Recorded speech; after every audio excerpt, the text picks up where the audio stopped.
Copyright disclaimer under Section 107 of the Copyright Act 1976. And this is a copyright disclaimer under Section 107 of the Copyright Act 1976.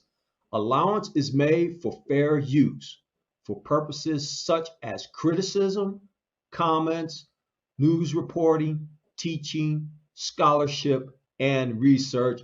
Fair use is a use permitted by copyright statute that might otherwise be infringing. Nonprofit, educational, or personal use tips the balance in favor of fair use.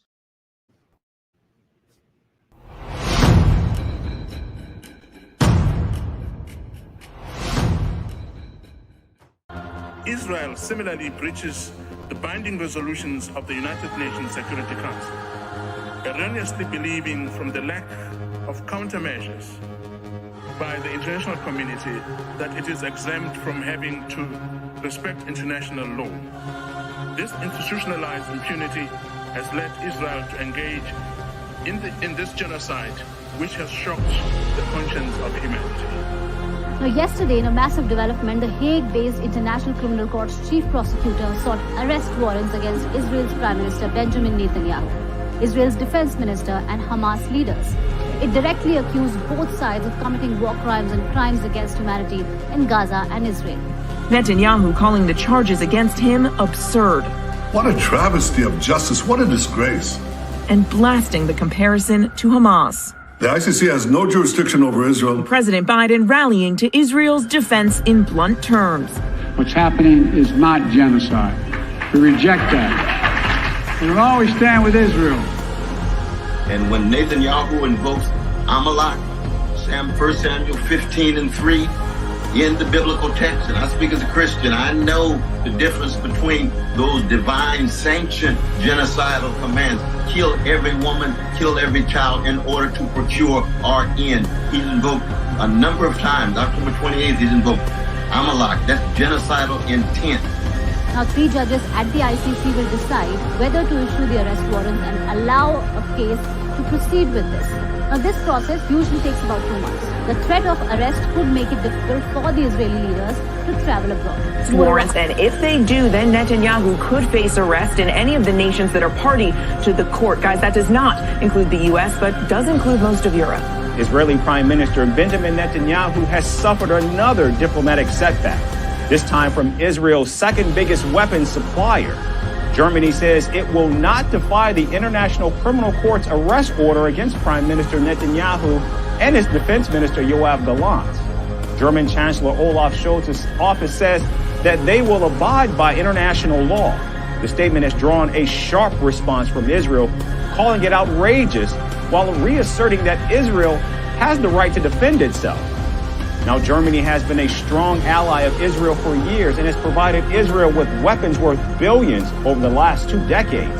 However, Berlin's move to accept the World Court's order to arrest Prime Minister Netanyahu has sent shockwaves both at home and abroad.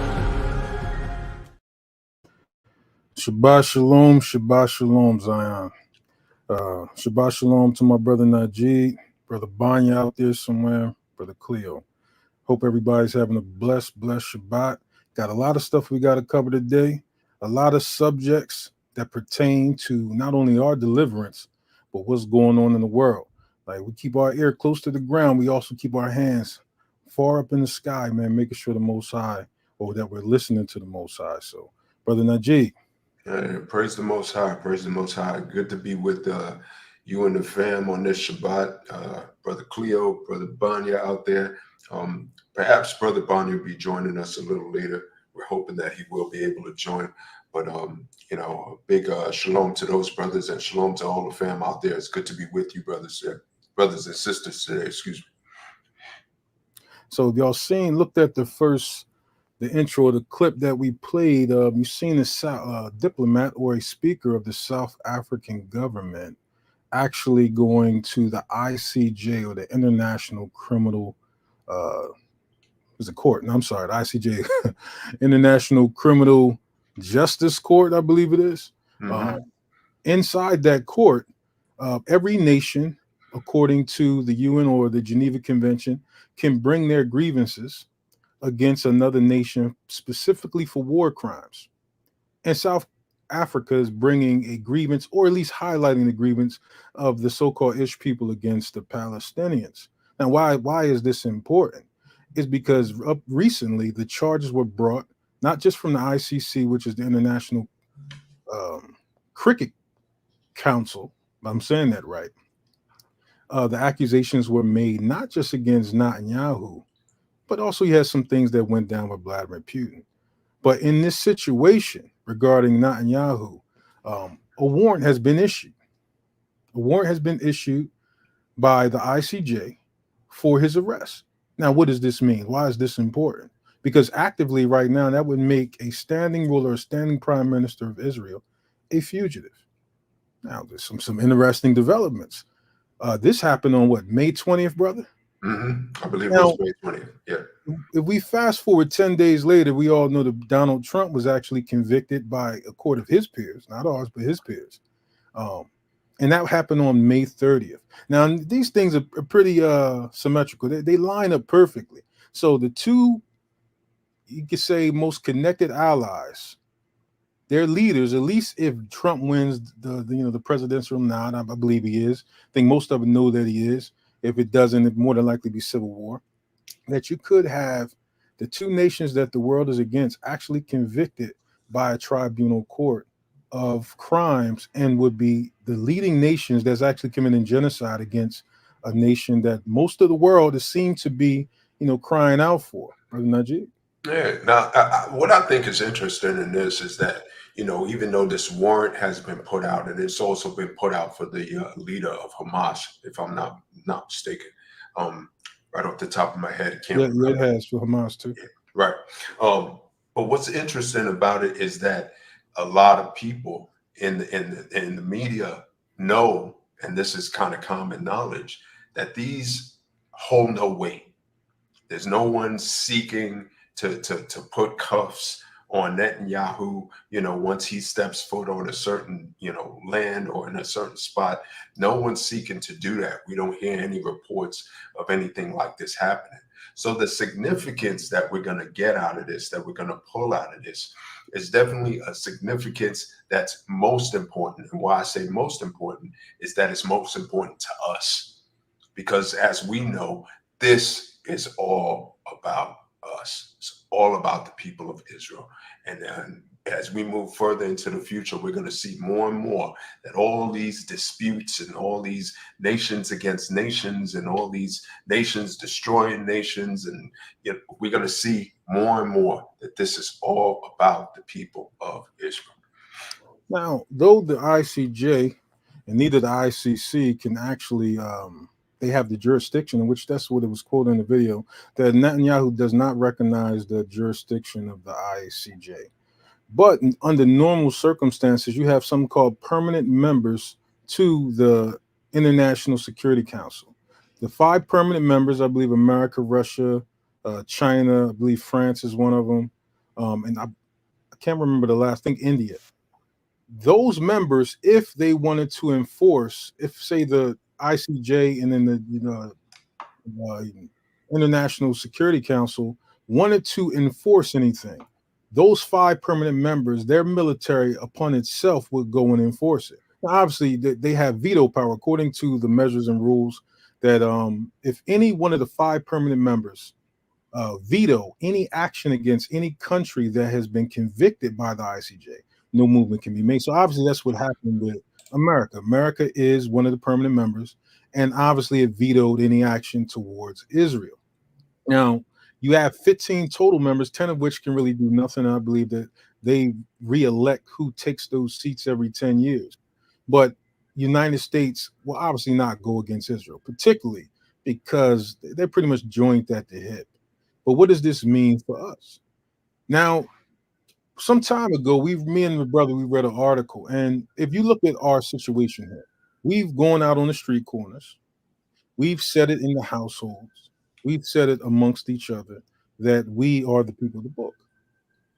But have we declared that we're the people? Have we declared formally, internationally, that we are the people that have proper jurisdiction over the land of Israel? Now, some of our people might say, well, the Most High is going to deliver us. Well, let's look back. Let's play it back to all our deliverance prior. When the Most High sent Moses to Egypt, who did he send him to? I'm going to give it like 5 to 10 seconds to see what everybody's answers are. When the Most High sent Moses, and brother, cue that verse up, who the Most High actually sent Moses to in Egypt.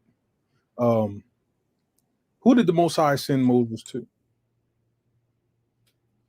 Let's give y'all a few seconds.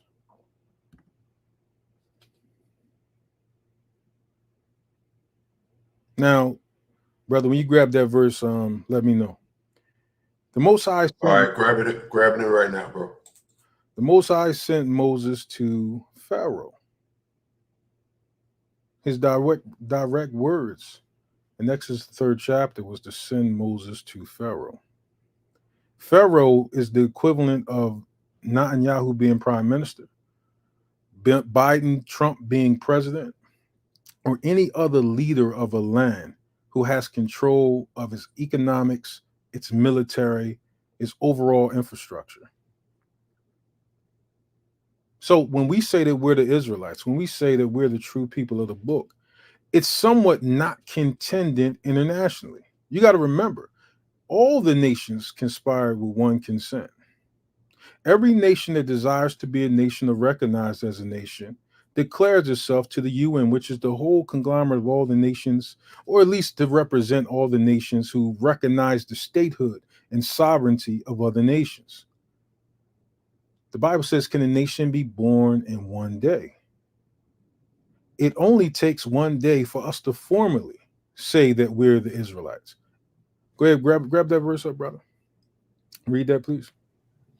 Okay, so I'm in Exodus 3. Where do you want me to go? Just go to, what's it, 17? Gotta go to the verse where he says, go to Pharaoh. Sort that out, brother. I want to continue this point I was making. Let me find out. Okay. So our people have yet to declare ourselves a nation. Some of our people might sit back and say, well, we don't have to do that. No, well, actually, we do. Our cries being heard against the nations that have us oppressed is in conjunction with us declaring who we are, that they recognize who we are, not just by us being on the street corners, because that's all, be honest with you, most nations are not being put on the spot to recognize that this is who we are. This is who we are declaring we are, that we are a nation of a people. We're a nation that is claiming or declaring or demanding our right to self-determination. This is what draws a line in the sand between the nations that know and don't know.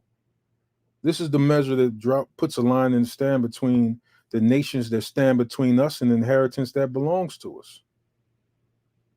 Right now, this is the measure that even the Palestinians had to take when they went to the ICC and the ICJ regarding the war crimes that's being committed against them by the current nation of, well, the Jewish people. We don't want to call them the nation of Israel because we're the nation of Israel. And we have nothing to do with them outside of us all claiming or both claiming to be the people, which in large part, they don't really claim to be the historical Israelites. They claim to be Jewish people or converts to the religion. You got that, brother? Yeah, I'm it's in verse 10. I could probably start from 8 or 9 if you like. You got it. Take your liberty, brother.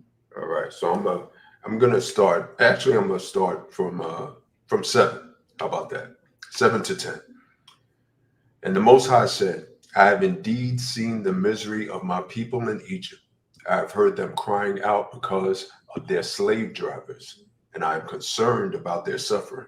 So I've come down to rescue them from the hand of the Egyptians and to bring them up out of the land into a good and spacious land, a land flowing with milk and honey, the home of the Canaanites, Hittites, Amorites, Perizzites, Hivites, and Jebusites.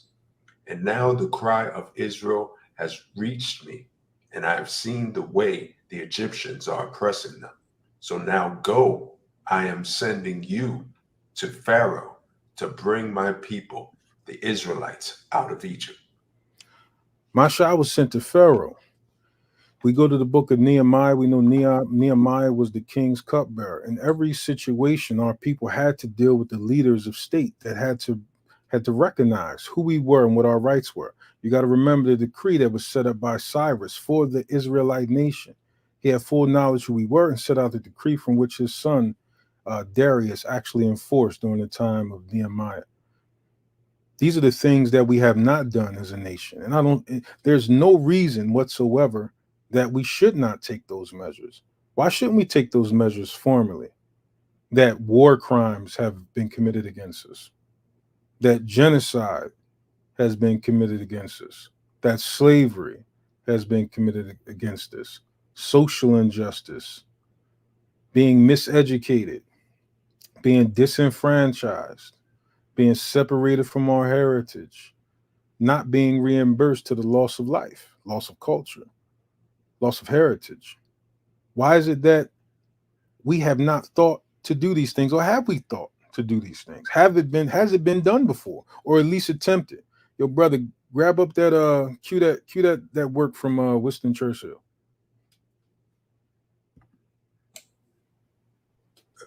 These are the things that we should be calling out for. These are the things, not even calling out for, but as a people, the things that we should be declaring.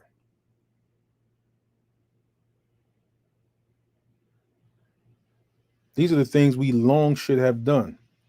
Now that everybody that we know that goes out on the street corners goes to the churches, we've been online, everybody has videos, beautiful works of art that have been done in Premiere Pro and all that stuff. We've done it all. We've made it look nice and tidy, and now we've gotten the support of most of the world on these subjects, at least in the closet. We haven't brought it out to the light. We haven't brought it out to the international stage. We haven't yet to make an accusation in the ICC, the ICJ. Now, we already stated that, listen, it's a token move per se. It's a token move per se. It's not like the nations can enforce it. But on our end, we know who can enforce it. Right now, we have yet to really declare that we are the people of the book. Let me know when you got that, bro. So with that being said, why wouldn't we take those measures? Why wouldn't we go to the highest hill, to the highest mountain, to declare that we're the nation of Israel, that we're the nation that truly belongs in the land? Didn't the Most High say that he would pluck out the people who touched the inheritance, the Most High, that he calls his people Israel to inherit? These are the measures that are happening right now when you look at the wars and the tensions between nations, between the nation of Israel right now and the so-called nations. You look at the situation with Iran, which we highlighted a few weeks ago, about those tensions. We look at the situation of news that's not even being reported about Vladimir Putin, some of the threats he's made against the West, about the incursions that the Ukrainians have made into the Russian inland, and if they go further, that the West would pay for those things.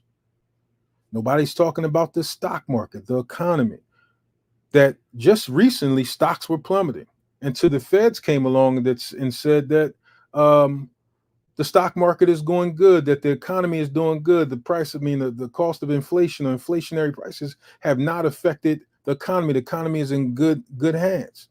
All things that are lies, considering that thousands upon thousands of retail chains are being closed down, being even closed down as we speak.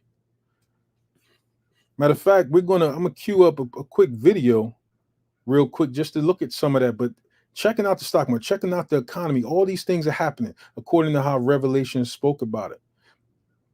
These things are happening right now while brothers and sisters is going to and fro, back to work, to school, going out on dates, enjoying the time that they're having inside our captivity.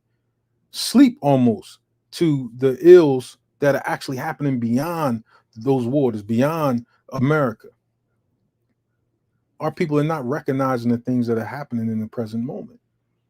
And that's why some of these things will happen to us unaware. Bro, just let me know when you got that. Let me share my screen real quick. We're going to grab up this short video. I just want y'all to see. All right, yeah, you can go ahead and play the video. You said Winston Churchill. I think you meant W.E.B. Du Bois. Yeah, W.E. Du Bois. Yeah, well, no you know the document I'm talking about. I mean, yeah. Du Bois, I was just making sure everybody else understood. Go ahead and play the video, and then we'll cover that when it's done. Let me know it can be heard, brother. Has already closed. Yes. 40. Yes, we can. I want y'all to listen to this very carefully. For those who say that inflation is not affecting the economy, that the fact that something you paid $1 maybe in 1913 is $100 now, that this was just a concern a few days ago. That's why stocks were plummeting on the NASDAQ, on the SPY, on the QQQ. Stocks were going down, and all of a sudden it gets a shot in the behind by the feds, and now they're shooting up. I'm talking about record highs. All those things are an illusion. Of its restaurants. UPS is cutting 12,000 jobs in 2024. Citigroup cutting 20,000 positions as well. eBay, why not? 1,000 jobs lost there. Microsoft cutting 1,900 positions. Expedia cutting 1,500. Cisco cutting 4,000. Apple cutting 600. It's entertainment too. Regal Cinemas closing 429 locations. Kroger's grocery store chain shutting down 413 stores. It's not affordable to be in retail anymore. Foot Locker closing 400 stores by 2026. Macy's will close 150 locations by 2026. Walmart already this year has closed 6 of its supercenters, while the U.S. Senate has passed nearly $100 billion to send to other countries that Joe Biden just signed yesterday. Most can't even find Ukraine or Israel on a freaking map, let alone Taiwan. We're paying money that we don't have as our economy goes down the toilet and American jobs die. Of course, we know we're going to ban TikTok so nobody can talk about it. Now, you just that was pretty funny, especially the way she ended. if you just look at those things, blessings, Eric, brother Eric Tinsley, and all the fam out there that spoke. Sorry, I didn't see it was queuing the vid. If you just look at those things, and it goes hand in hand with us declaring who we are. The infrastructure is pretty much done. It's destroyed. Right now, you're going to see an influx in value to digital currency. You know, and listen, I don't have to read the Bible, though the Bible is my home place. The Most High is my sanctuary. But you don't have to read the Bible to see that digital currency is gaining in value, in large part to the collapse of the dollar. Spoken of in Revelations. If you want to eat on that, the economic collapse can only be bailed out for some time, a short time, for digital currency. That's why Bitcoin is going up so much. Ethereum is going up. Dogecoin, and then you have a multitude of plethora, even of more digital currencies that's gaining value right now. Companies like BlackRock putting their money behind Ondo and Jasmine, digital currencies. It's a reason for that. The dollar is collapsing. It's an illusion that you see that the economy is supposedly doing good. That these companies, the NASDAQ, the S&P, the QQQ, the SPY, all these things going up, being pushed by the federal government to record highs, just after concerns of inflation. The thing that separates us from this scenario is that right now is our time to declare who we are. The billions of dollars that's going to other nations belong to us. And reparations in every other form that we can call on.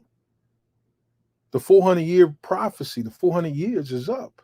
Our declaration of who we are and what's owed to us at a point now where it should be demanded. And any other measure that was taken prior to our day was a step to our day. You got that, brother? Yeah. I'm gonna bring that up and talk about that in a second. I did just kind of want to, just talk about a little more what you just hit on. All this cash, all this money, right? All this promised money that's being spent right now. We got the war in Ukraine. We got the support of Israel. These things are being funded heavily by the United States. We also have something that we spoke about a little bit in the past. We got the support of Kenya going into Haiti to police Haiti. And I don't know if people have really been keeping up on the news about Haiti, but Kenya's actually over there. They're actually sending Kenyan police over there. Now, one thing that the United States said and made clear was they didn't like the optics. They didn't like the optics of the way it would look if the U.S. were openly involved. So what the U.S. is actually doing is they're funding the project. They're funding the Kenyan police and other police from other countries also, but they're funding specifically the Kenyan police to go over there and make order in the Haitian country. So the reason why I'm pointing this out right now is there's all these things going on around the world in which the United States are funded heavily with millions of dollars. And all of this money, we have to keep track of this because all of this money is what they owe us. And for years and years, when we've been talking about reparations, and as we go further into this, we've noted that the United States have never spoken so much about reparations, probably in the history of the United States since slavery, giving reparations to Israelites, to quote unquote black people. But since all of this is coming up and we hit our 400 years, and it's what I said before, people, we got to remember that this is literally and truly all about us. And the more we look into this, we will see that this is all about the people of Israel. And it's a charge going forward, to show us, to openly show us that all of this money that they got to spend, they cannot spend on giving Israel what is properly owed to us. And so we got to keep note of that. Before I go forward, brother, you got anything you want to add? I just want to say one more thing, and in a minute we're gonna cue Revelations, the 6th chapter. This just to make the point in this show, biblically, scripturally, that with the fall of the economy, with the value of or the depreciation of products, goods and service, commodities, also comes after that with the economy collapsing actually comes war. That now all the death, all the fighting commences, because before the United States or even Israel will allow its own collapse financially in any other way, they will move on to start turmoil or World War III in the earth, which is testified in the manuscript. That as their money diminishes, their value diminishes, that now the next measure is to start war on earth. And now you'll see that certain seals are being loosed, that you're seeing these things come into play because they know that their society, their power, which is in their money, in their wealth, to exercise all these coups that they've exercised on the earth, all these rebellions and guerrilla warfare and all these things they have done, now that their wealth is gone and no longer acknowledged. That's why we brought up some weeks ago about BRICS, which we had to touch on that subject again one day, about how the dollar is collapsing. And digital currency is a safe haven for the time being, for a moment. For just a small moment, digital currency through the Fed now will seem like it's a saving grace. only just long enough for them to start the wars they want to start. Israel with Iran, America with probably the whole of the world, thinking that it can repeat the steps and measures that it repeated during World War I when it was facing the great, what do they call it? The Great Recession, and how they gathered and stole all the gold from the people and gave them promissory notes. And also they moved on to start those wars to bring back or revitalize the money issue in this country. But go ahead, brother. Yeah, no problem, bro. All right. So one thing I want to talk about, I'm going to share my screen in a second. I want to know from the people in the chat if you ever heard of something called "We Charge Genocide." We charge genocide. So this took place back in 1951, and what this was a paper accusing the United States government of genocide based on the UN Genocidal Convention. Now, the paper was written by the Civil Rights Congress, and it was presented to the United Nations at meetings in Paris in December of 1951. So there's a few things I want to touch on this particular thing. And I'm going to share my screen right now. And just let me know that you can see that. Brother Lasha, is that on the screen okay? I'm going to assume that it is. Brother Lasha probably stepped away for a second. So Actually, this is, I muted my mic, but I'm so good. oh, no problem. All right, bro. All good. All good. All right. So this is a book. It was written out, I believe, in 1970 by a man named William L. Patterson.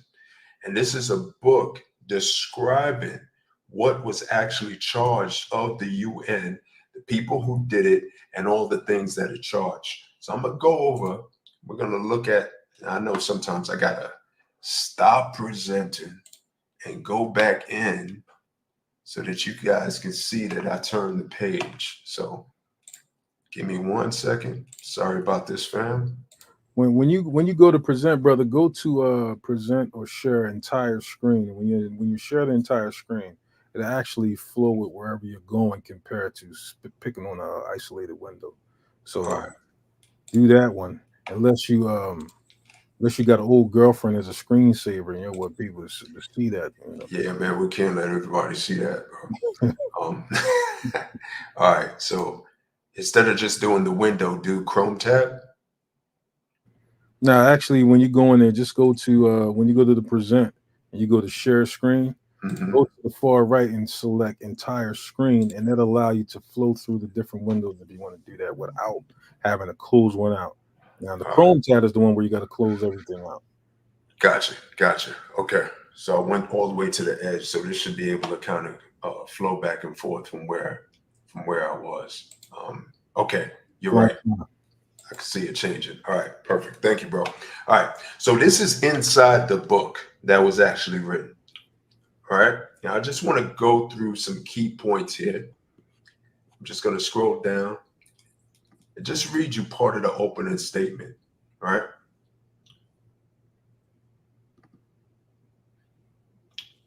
I'm going to just read this short paragraph right here. Hopefully everybody can see it. Just make it a little bigger. The responsibility of being the first in history to charge the government of the United States of America with the crime of genocide is not one your petitioners take lightly.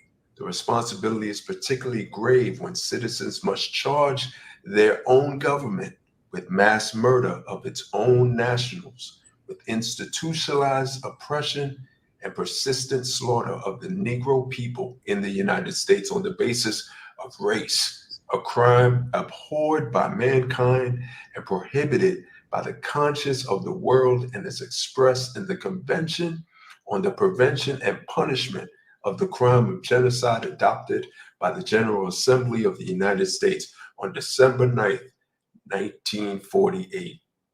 December 9th, 1948, kind of brings us back to the 1948 people, right? But the reason why I'm bringing this up mostly, and I want to go through some more stuff in this book because I think it's important, is that we've done this before, right? We've never done it as Israel, but we've done it before. We brought something to the United Nations to say, look, we are being oppressed. Look, there's genocide happening on our people. And it's really, really particularly interesting that this paragraph that I just read ends in 1948, because we know what they gave to those people in terms of land, in terms of their robbing and stealing of our culture, calling themselves, quote unquote, ish people. I don't want to say the word because we might get cut off here, but you know what I'm talking about and you know where I'm going. So you know what they were given. They were given what is necessarily and rightfully ours. So let me go a little bit further.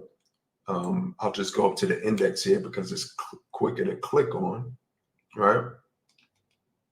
As we go past the opening statement,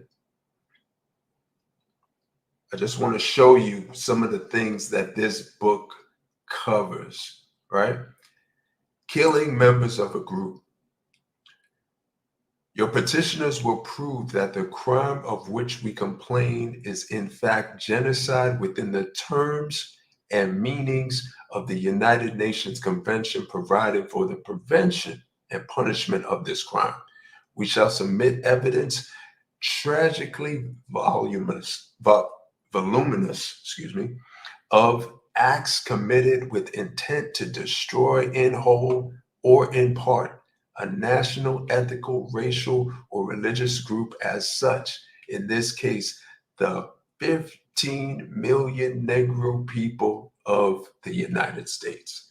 Now, this is key, because now we can talk about the quote unquote 6 million, right?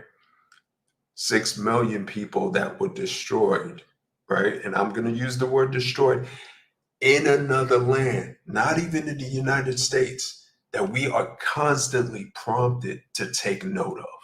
We are constantly prompted to take note of what happened to them and why they were given that 1948 promised land and a restructuring of their culture that they were given.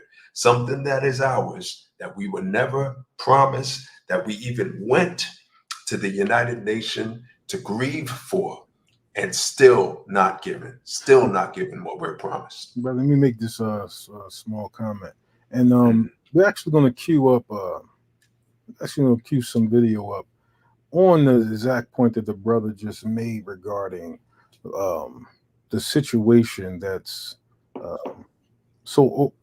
that situation that's highlighted amongst the Ish people as a means for their connection to the Bible, or to say that they're the ones who are supposed to inhabit the land, in comparison to the hundreds of millions of our people who died through the transatlantic slave trade.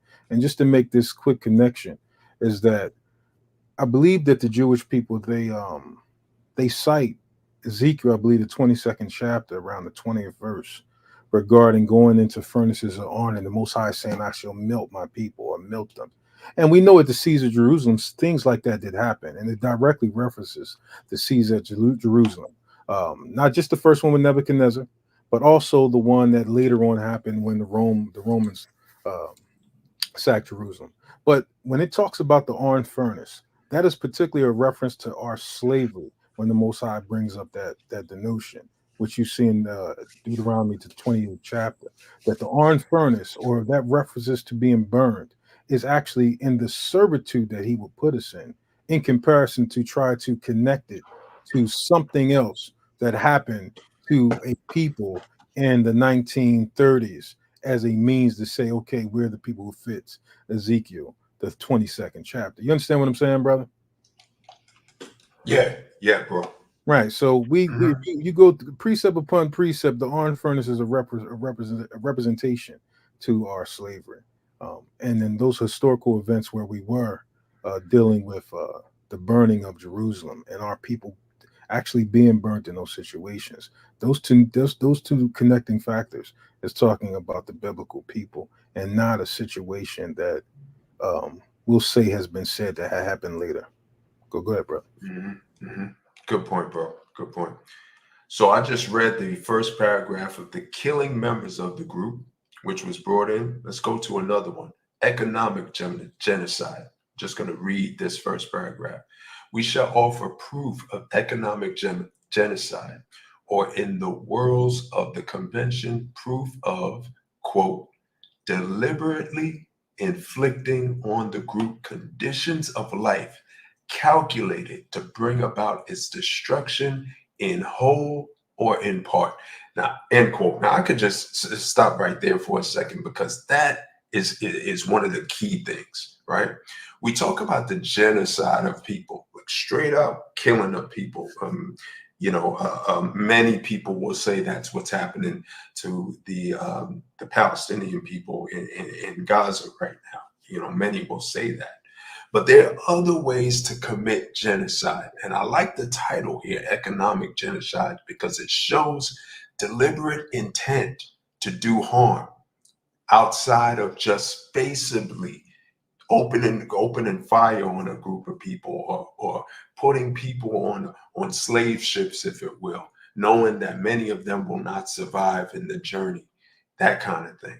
So economic genocide is one of the key things that they did, and one of the key things that they brought to the United Nations with this petition, in order to say, we deserve either reparations or we deserve something. Remember, key point, 1948, and what those people were given instead of what we were given. Let's go a little bit further, because there's more here. Emasculation of democracy. Now, what does that mean? Let me just read this paragraph real quick.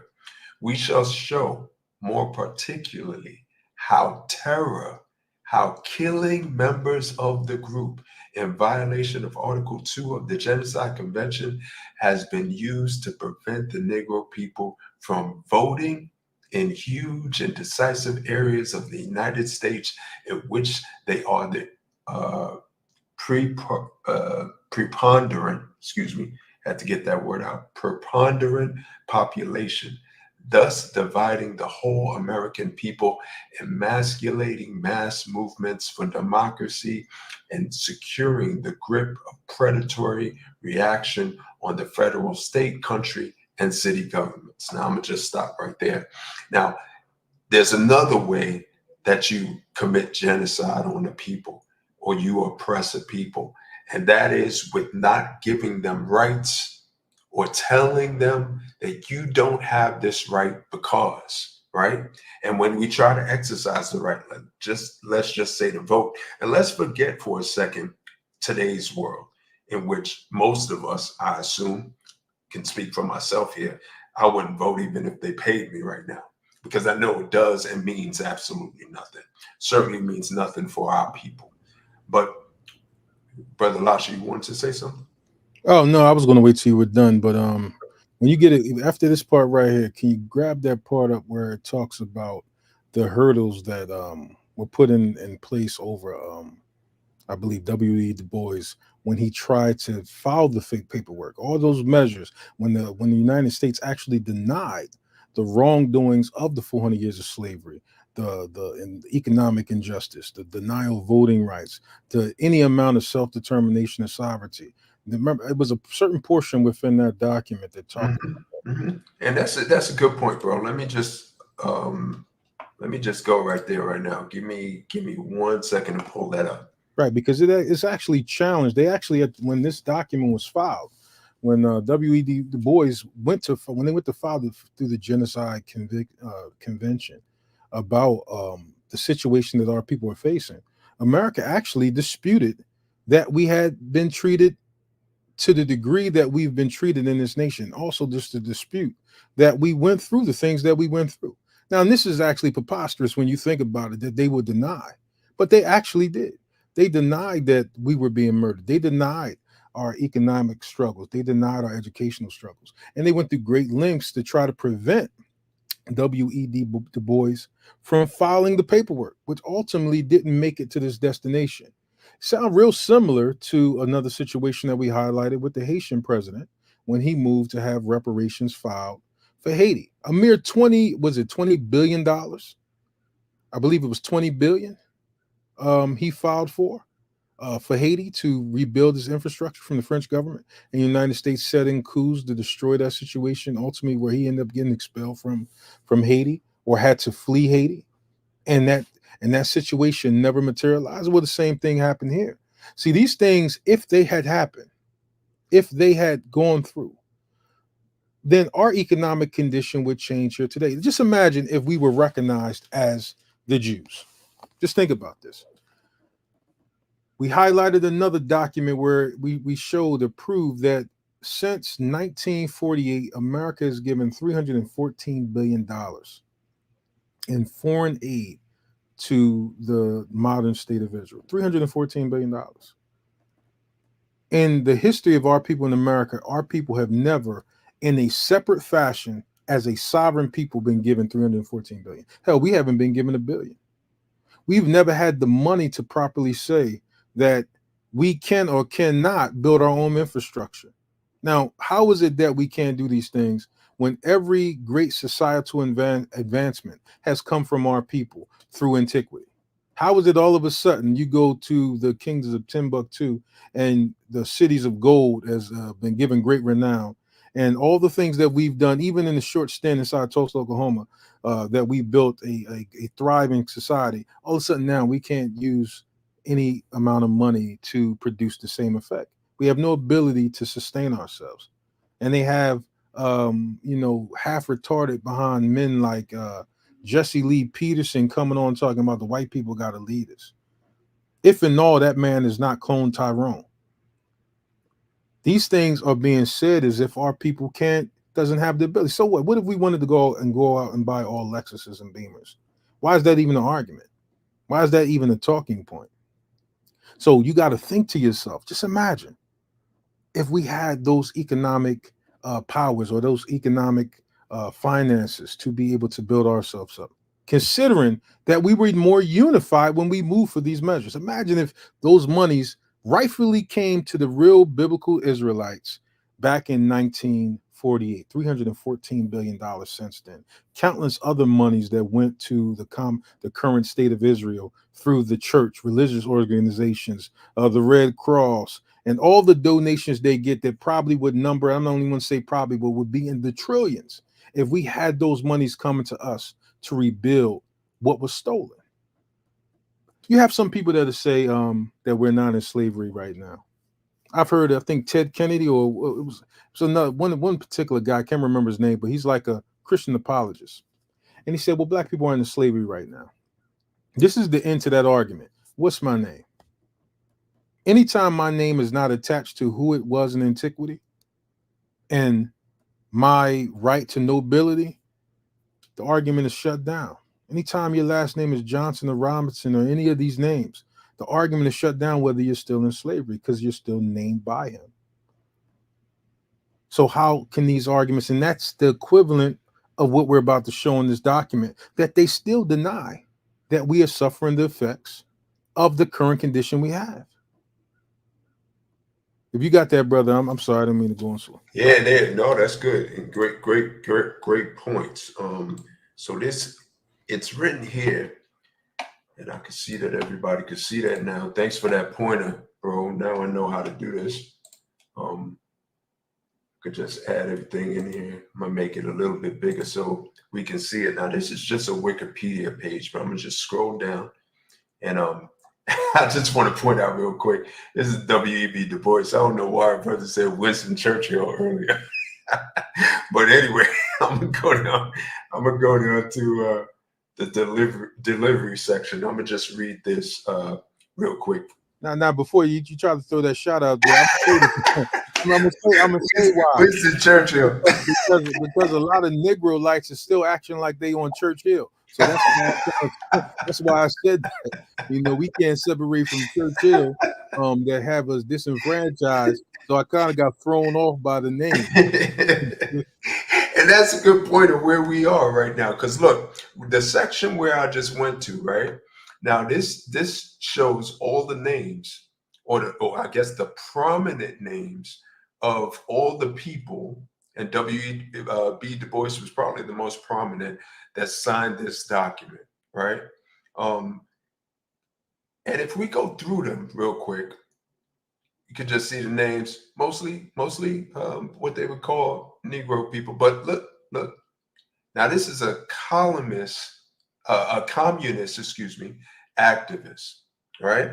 So back then, what I tend to think of as infiltration, right? Back then, we had the quote unquote support of many people of many different so-called races, right? And what I think is that this, in a lot of ways, took away from our struggle. It made it into a struggle where everybody needed to get a piece of the pie. All of the quote unquote oppressed needed to be not oppressed. And it's that way today, where we see the implementation of DEI, right?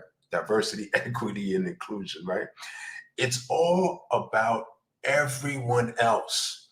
And what this turns into is it turns into a means of getting, a means of making right something against all who are oppressed. And it becomes not about us, but about everyone. You see what I'm saying? So that's what this does. That's what this Oakley C. Johnson does. That's what his support does to our plight. I just wanted to put that in, but let me get back to the reason why I came to this section right now, because I want you, brothers and sisters, to see what was done to some of the people who signed this petition and tried to push this petition ahead. So I'm going to read this part starting right here, just in the beginning. On 17th December 1951, the petition was presented to the United Nations by two separate venues. Paul Robeson, concert singer and activist, together with people who signed the petition, handed the document to the UN officials in New York City, while William L. Patterson, executive director of the Civil Rights Congress, delivered copies of the petition to a UN delegation in Paris. W.E.B. Du Bois, also slated to deliver the petition in Paris, had been classified by the U.S. State Department as an unregistered foreign agent and was deterred from traveling.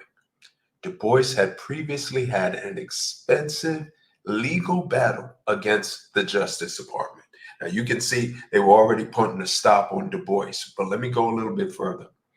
125 copies Patterson mailed to Paris did not arrive, allegedly intercepted by the U.S. government, but he distributed other copies, which he had shipped separately in small packages to individual homes. Now, these just are the names that I showed you a little bit earlier, but let me just go down here. I'm going to start right, excuse me, brothers and sisters.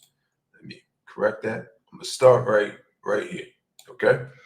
Patterson said he was ignored by U.S. Ambassador Ralph Bunche and Delegate Channing Tobias, but that Edith Sampson would talk to him.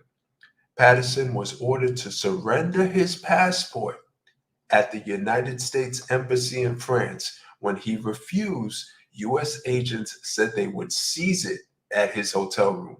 Patterson fled to Budapest, where through the newspaper Shabbat Nep, he accused the U.S. government of attempting to stifle the charges. The U.S. government ordered Patterson to be detained when he passed through Britain and seized his passport when he returned to the United States. As Paul Robeson has been unable to obtain a passport at all The difficulty these two men face in traveling led some to accuse the United States government of censorship. So what Brother Elisha was trying to point out, and I think this is really key, is the points in which they tried to stop even the petition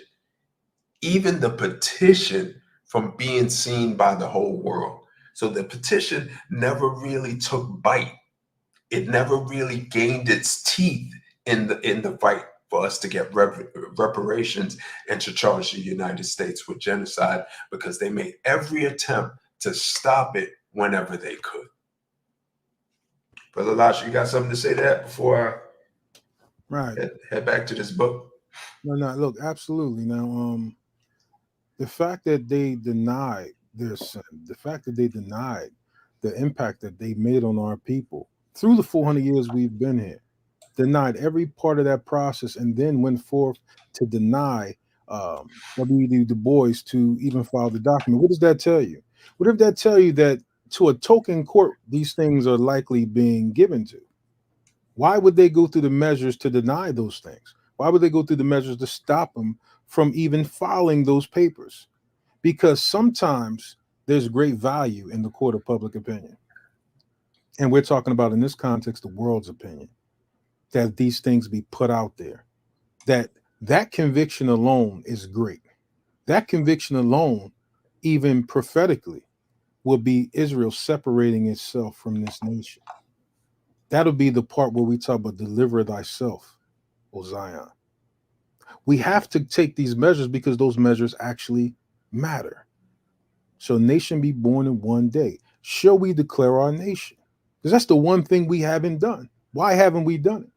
It's not like certain things and measures have not been attempted before. This is the whole purpose of going to this document. And if they had no weight, then why prohibit him from doing so? If it had no weight, if it had no severity to it, why stop him? This is the question we have to ask ourselves, and these are the things we have to think. We have to think to ourselves, why not declare ourselves as a nation? What is this? Is it too hard? Is it not what Moses did when he went to Pharaoh, when he said, let the Most High's people go? Or is it more comfortable not to do these things and just to pray that our deliverance comes upon us as a shock, just like when the nations see that their fall is coming? Go ahead, brother. Good points. And the whole reason for kind of going through this point right now is to say we've done this before, or it's been done before. It just hasn't been done as our nation of Israel. And the point that Brother Elisha brought out before when we read the scripture in Genesis is that we need to go to the quote unquote Pharaoh of today as the nation of Israel, right? Because we're not going there as Black people. We're not going there as African Americans. We're not going there as Afro Americans. We're not going there as Negro Americans. Whatever name we've taken on now, whatever byword they want to call us now, because it will be the same in all. What we need to do now, at some point, after this 400 years are up, because they're up now, at some point is to go and to say, let us go. Let the people of Israel go. Now, let me just go down, because I think there's a little more. This talks about the Negro petitioners, talk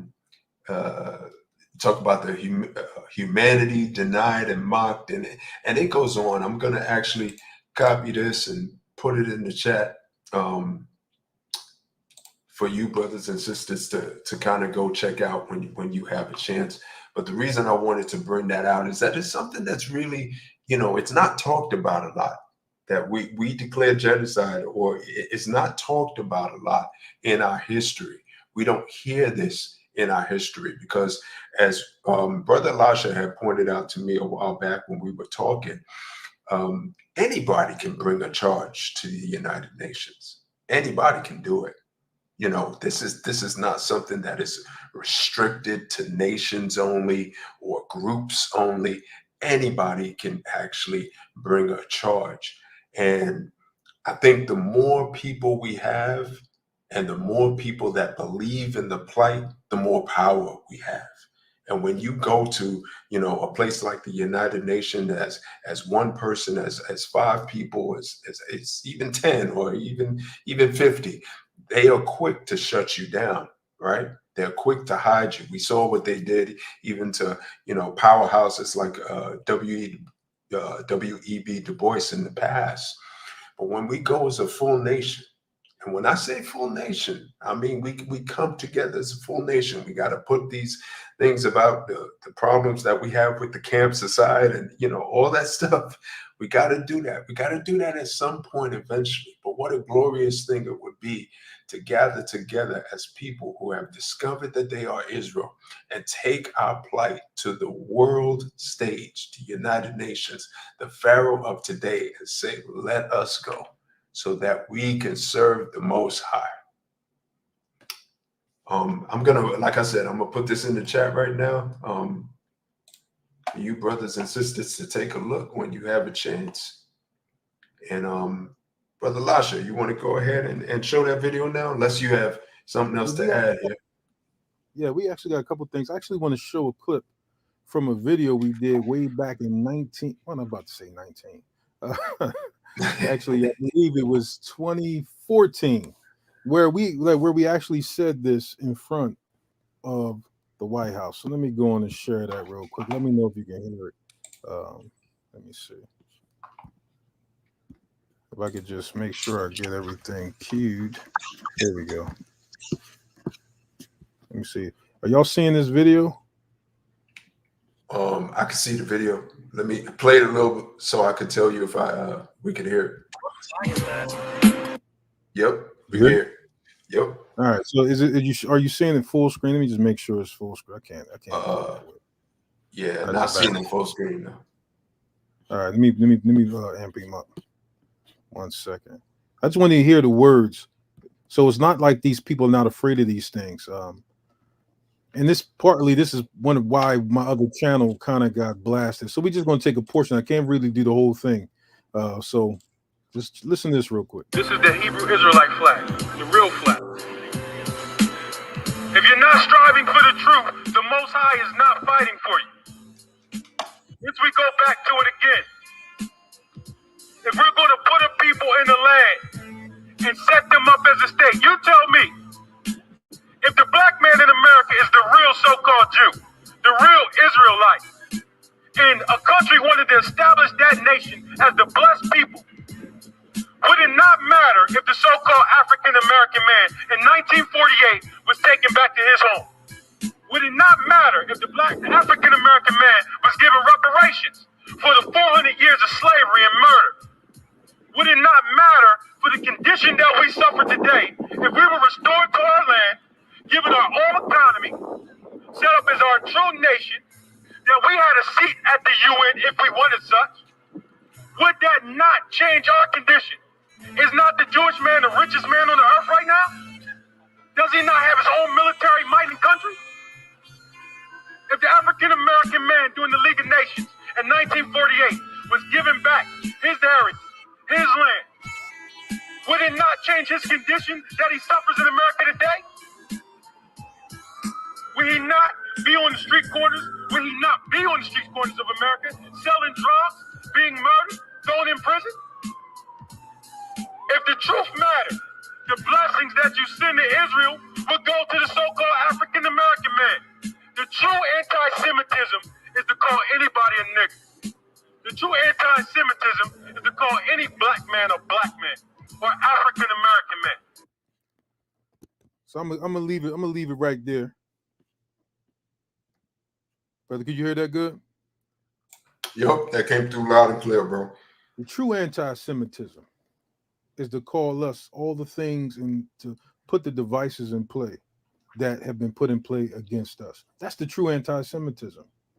That's the true reason that we should be acknowledged on this earth as the true, what you want to say, Semites. We say Shemitic, which should be the case, but they want to rock it out as Semitism.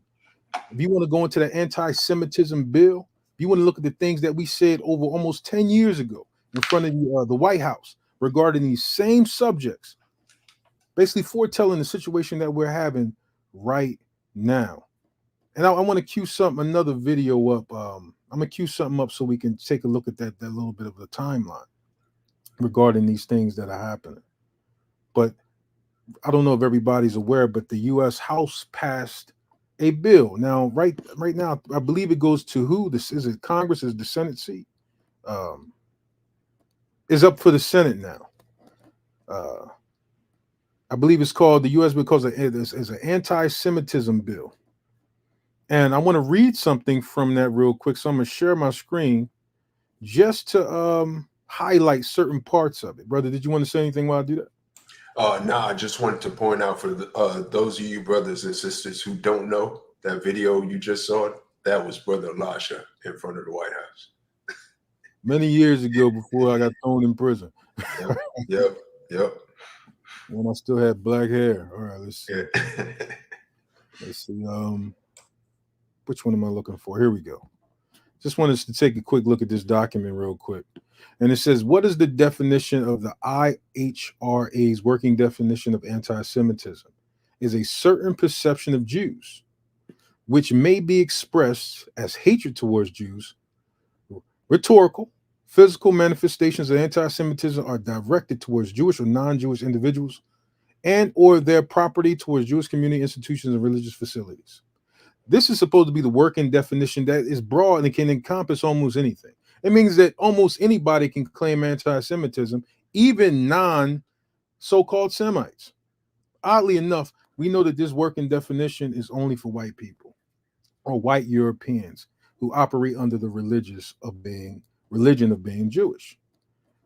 It's not like we're the only ones that made that argument 10 years ago. The Arabs are saying it. We're Semites too. They say they're Semites. The Arabs have been saying this. Hey, we're Semites. We're Abraham's sons, seeds. We come from Ishmael. How is it that the working definition or the public perception of anti-Semitism, if indeed we want to call it that, is only for so-called white Jewish religious converts to our nation's what I guess they want to call it religion. So check this out. We want to play this real quick. Just give me 2 shakes of a lamb's tail. Brother, if you wanted to comment to that. No comment. You want me to hit the fair use before you do that? Yeah, you go ahead and rock the fair use. We Right. hit it already, brother. We excessive with the fair use, but rock it out again. Yo, they about to shut us down any minute now. No, I'm just kidding. I'll hit the fair use one more time.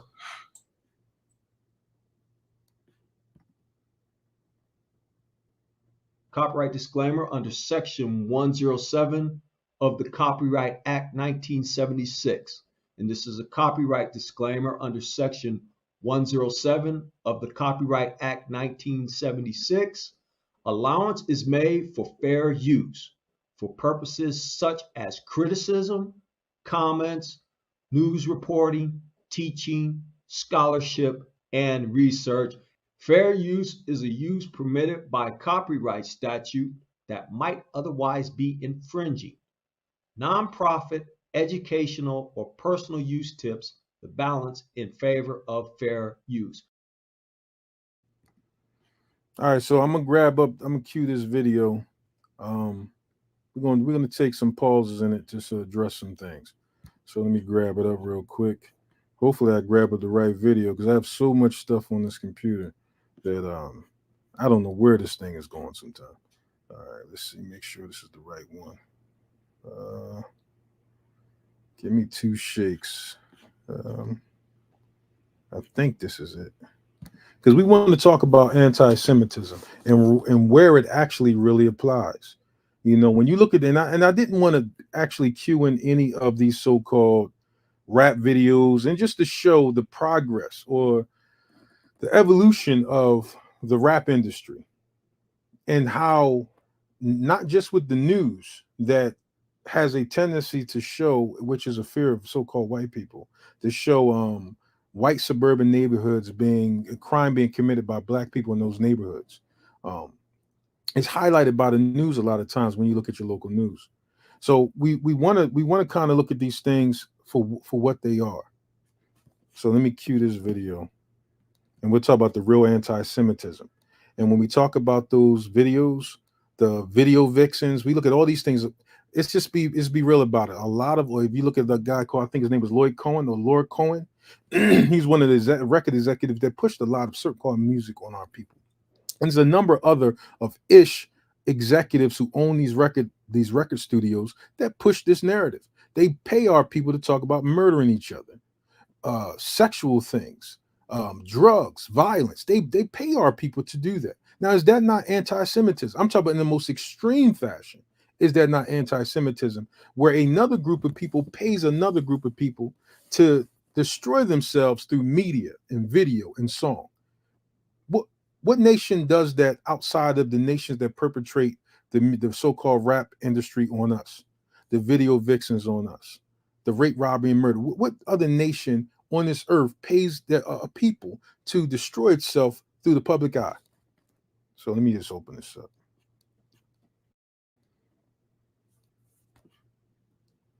So it's like anti-Semitism, or more properly, anti-Shamitism. That's what it really would be called. Whom does it apply, and to whom is it misapplied?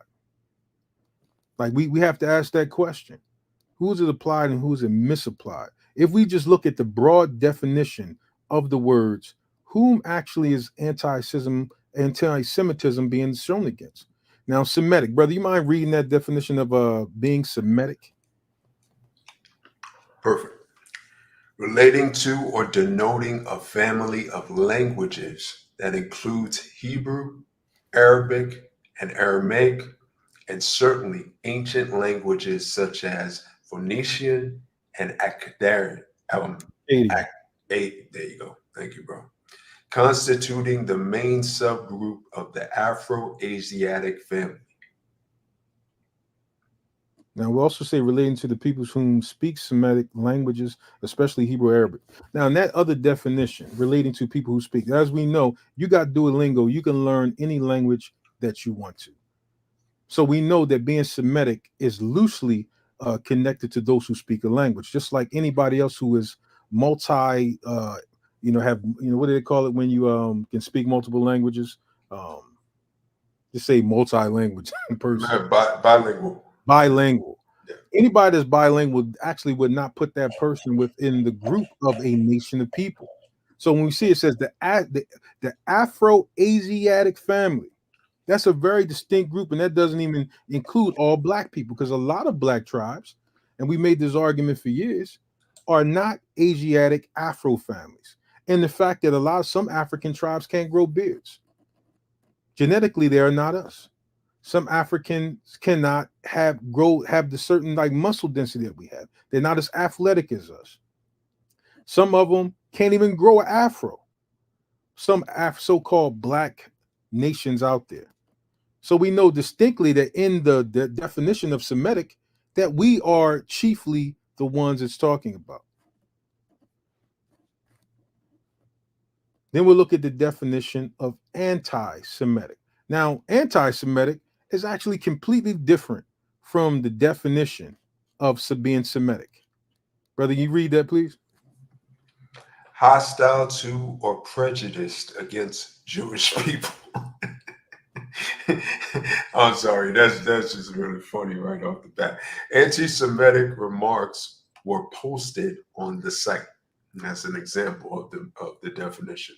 By definition, we are Semitic. We are Semites. So are these things anti-Semitic?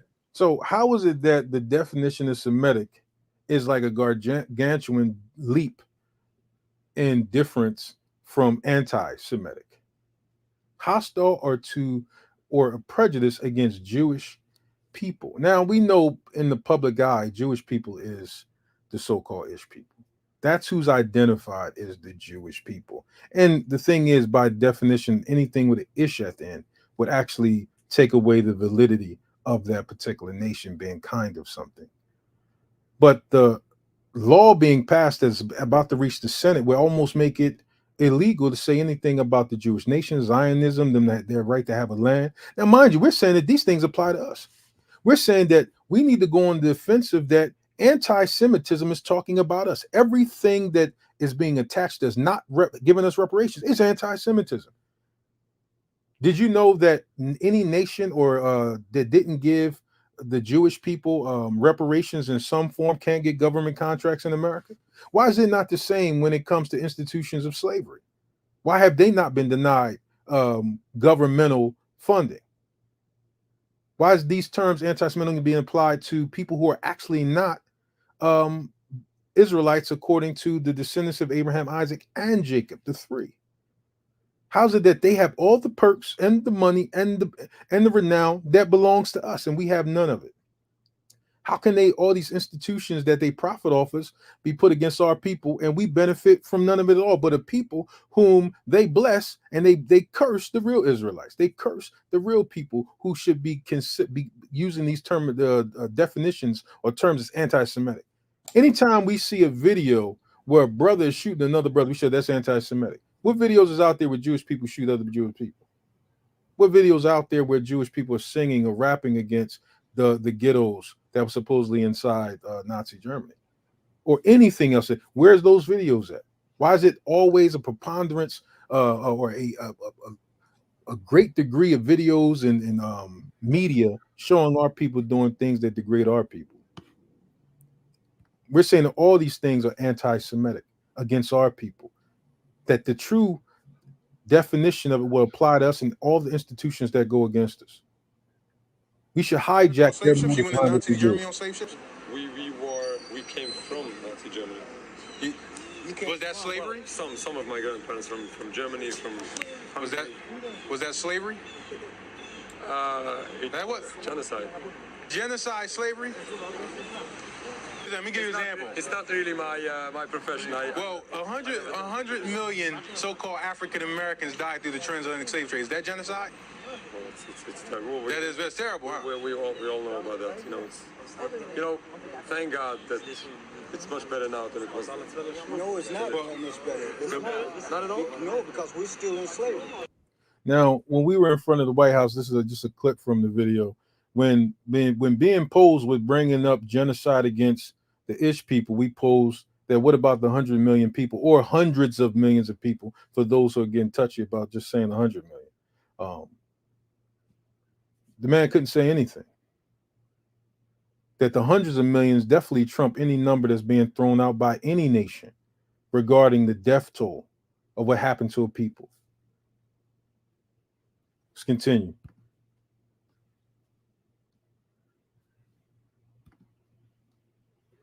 Anti-Semitism or more. Says properly anti-Semitism. Who does it apply?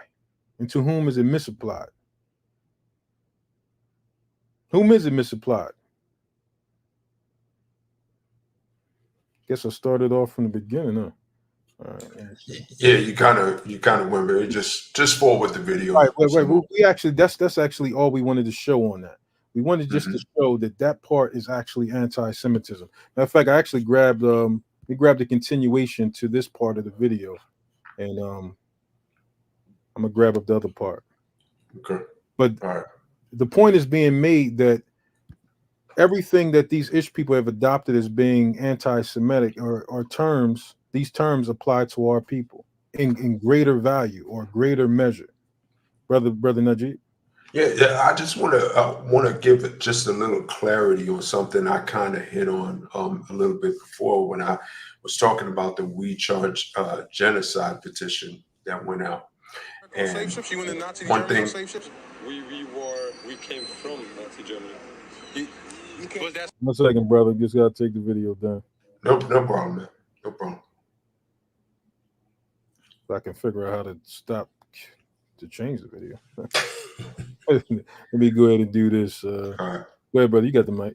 All right. So yeah, and so something that I spoke about there, where I was talking about a bit of the infiltration and how when it's not all about us and it becomes about everybody that has been so-called oppressed, this infiltration spreads it out. And so now they're able to remove the focus from us who have been oppressed in the United States to everybody, whether we're talking about others in the United States or whether we're talking about the world. And one of the things that I think the definition itself of anti-Semitic does is, even if we take, let's say that we take it and say, oh, it's applied to us, who else can rightfully take it? There are others that are actually from Shem, descendants of Shem, who are not Israel. And so there are others who can make that claim to be defined by that so-called ethnicity. And so I'm saying, even with that definition, the true definition of it, still not just about Israel. So the point I'm trying to make here is that they put so many roadblocks, so many hurdles for us to get over in stealing our name, our culture, removing us from our land, removing us from our language, dispersing us as a people, not letting our men and women be together so that we can build our nation. They've taken so much from us that it's a climb back. You see, it's a climb back to where we were. Now we have to climb up. Now we have to force our way back in, because even if we grab the definition of anti-Semitic, we have others now to deal with. Yeah, it's anti-Semitic to oppress quote unquote black people, but it's also anti-Semitic to oppress Palestinians. You see what I mean? Because they are Shemitic people also. So in this definition and in this term, we just be defining that the people who are saying now that they're Shemites, the Ish people, are not actually Shemites. But when we take that term and we define it, now we have others to contend with. We need to get back to this point where we know it's about Israel, and we're talking about Israel, us, the people of Israel, not just Shemites, the people of Israel. You got that video pulled up, bro? Yeah, brother. We're gonna cue this up and just finish it out. Okay. All right, so The transatlantic slave trade, is that genocide? Well, it's terrible. That's terrible, huh? We all know about that. Thank God that it's much better now than it was. No, it's not much better. Not at all? No, because we're still in slavery. We're still here. We're still here. On what Semitism is and what anti-Semitism is. It's really about learning the root words of where these come from and understanding that this is an African heritage that is also belonging to the people. Africa is in it, whether we want to dismiss it or not. So the claims of anti-Semitism and who are the original chosen people of God, and we go into these religious conversations and it's a big no-no. But by posting Move what on, you next did, question. anybody Do is you going guys to have look any more at questions it, and they're going to say, you guys have any more does he have questions? Because this is going to be a clip. beliefs? This is going to be a clip that he's going to marvel at. now I just want to say something to that, is that when Kyrie Irving was going through that situation, even Kanye West, it's to call us anti-Semitic against ourselves is the equivalent to call us racist for calling each other nigger. And that's the part that we're not making the connection to, is that we're allowing this narrative that our people have to defend ourselves as being, and how can we be anti-Semitic when we're the true Shemites, when we're the true Hebrews, when we're the true Israelites? When you go down to those definitions, they finally go down to Jacob and the 12 tribes. We are those people. But somehow the earth that's spinning with now it's turned good into evil and evil into good. In this dynamic, we're actually being accused of being against ourselves, while another people perpetrate as they are that they are us. You've never seen them go say, hey man, this person calling each other a nigga. Two black people saying that.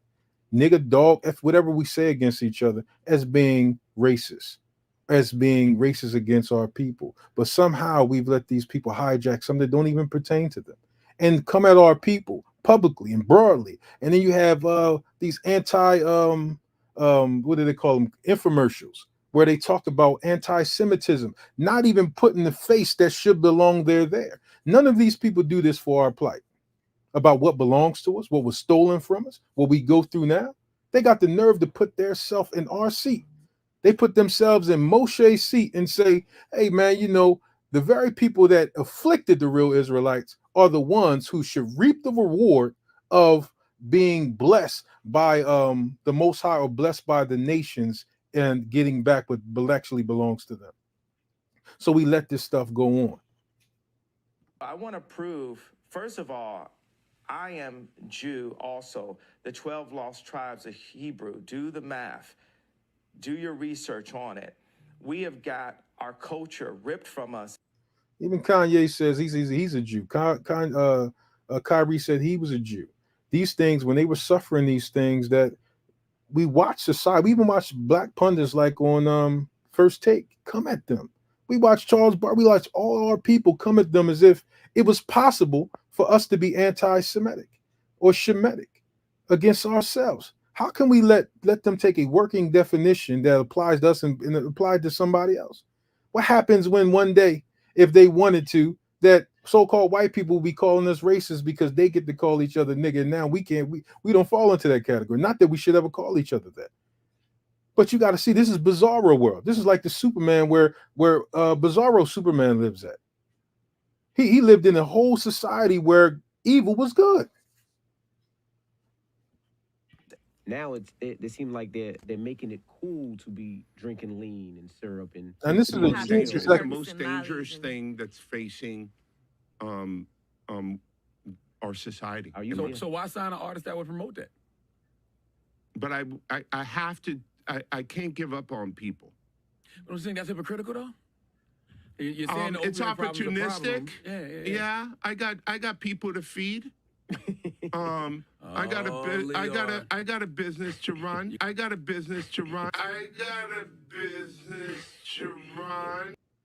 Now, this is Lord Cohen, who's notorious culture vulture, destroyed the Rockefeller and Jay-Z and Dame Dash. We can care less about that dynamic, but this is an ish person. This is an ish man. When it came to talking about promoting lean and pills and all these things inside records, and paying our people to do so, he said he got mouths to feed. He got a business to run. Is this not anti-Semitic? Is this not an anti-Semitic measure? If we put it in reverse and said what he just said, would not the world, or at least the white European powers that push that bull crap, would they not come at us with the fierceness of all the media outlets that they have? How can this man say that he literally pays our people, being an ish person, and say, I pay your people to talk about things I know is destroying America? But you got a business to run. But you got mouths to feed. Is this not anti-Semitism? I ask our people this. By the true definition of the word, if we be the true Shemitic people that go down into being the Hebraic people, that go, or Abra Yasharel, we be the true Israelites. Is this not anti-Semitism? Why is it that our people don't throw these things back? I know you are, but what am I? Why don't we just throw that back at them? I know you are, but what am I? Every time they say it, why don't we say we're Semitic?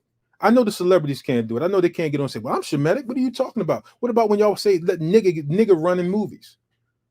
Every Quentin Tarantino movie got nigga 1,000 times along with an F you. Why is that not anti-Semitism? Why nobody says anything? You know why? Because we're not saying anything. Every time these people come to us talking about anti-Semitism, we should say, well, saying nigga is anti-Semitism. Rap music is anti-Semitism. Portraying our people in a negative, evil light on the news and so that's anti-Semitism. Not paying us back reparation is anti-Semitism. Saying that we're African Americans and not the Israelites is anti-Semitism. Everything that to say that we don't have a right to self-determination is anti-Semitism. Every time they throw that out there, why aren't we not saying it? Why don't we have t-shirts saying nigga is anti-Semitic? African American is anti-Semitic. Being called black is anti-Semitic. Called Negro, anti-Semitic. Why aren't we throwing these things back at them? The very things. Why aren't we loading our gun with these things when they hit them with us? They should be ashamed to even come to our face to even say the word anti-Semitism when we are the true people. The truth is, Jewish folks have been one of the premier partners. Now listen to this live right here. For Black folks in the United States to demand and obtain quality, rights, self-determination. Jewish folks have been killed, in fact, defending. Now, I just wanted to hear that last part when he said Jewish people have fought that we receive self-determination. Self-determination is when you're established as a nation of people. How could Jewish people say that they fought for us to have self-determination when that be completely contrary to themselves? If they fought for us to have self-determination, then we would be moving into the land. That $314 billion that Israel received from American and foreign aid, that would have went to us. Reparations, repatriation, name, all that, everything that comes with it would be returned to us. But he said Jewish people helped us fight for self-determination. This is the very thing that they're fighting against the Palestinians to have, is self-determination. Self-determination, that word right there is powerful. That's the part where the Bible says, shall a nation be born in one day. That's nation building. That's nation coming back to itself. That's the resurrection of a people. The valley of dry bones. That's life being brought back to them. That's the Most High plucking out the people who touched the inheritance that he calls his people Israel to inherit in Jeremiah, the 12th chapter. How could the Jewish people help us establish self-determination, which would be contrary to themselves, seeing as though they stole our identity? Brother, did you want to say something to that? Brother Banya, shalom, brother. Peace and blessings. Hey, Brother Bonnie. Shalom, bro. Shabbat shalom, family. How y'all doing? Doing well, bro. Doing well. You been watching, bro? You got something to add right now? Just that what self-determination is, for anybody that doesn't know. Self-determination is the process by which a group of people, usually possessing a certain degree of national consciousness, forms their own state and chooses their own government. As a political principle, the idea of self-determination involves at first as a byproduct of doctrine or nationalism, to which early expressions was given by the French. All right, so just to say that nationalism, to understand who you are, to understand where you come from, these are things that are essential to having self-determination. If you're going to have self-determination or national awareness or consciousness of who you are, that involves you wanting your own state, wanting your own government and such. So I don't see where Jewish people have helped in that plight for so-called African Americans, where anybody has rallied for us to have our own government or our own state, our own territory, our own land. They haven't done that. And just like the brother Elisha was saying, it would be contrary to them doing what they're doing, because the land that they're in right now belongs to us.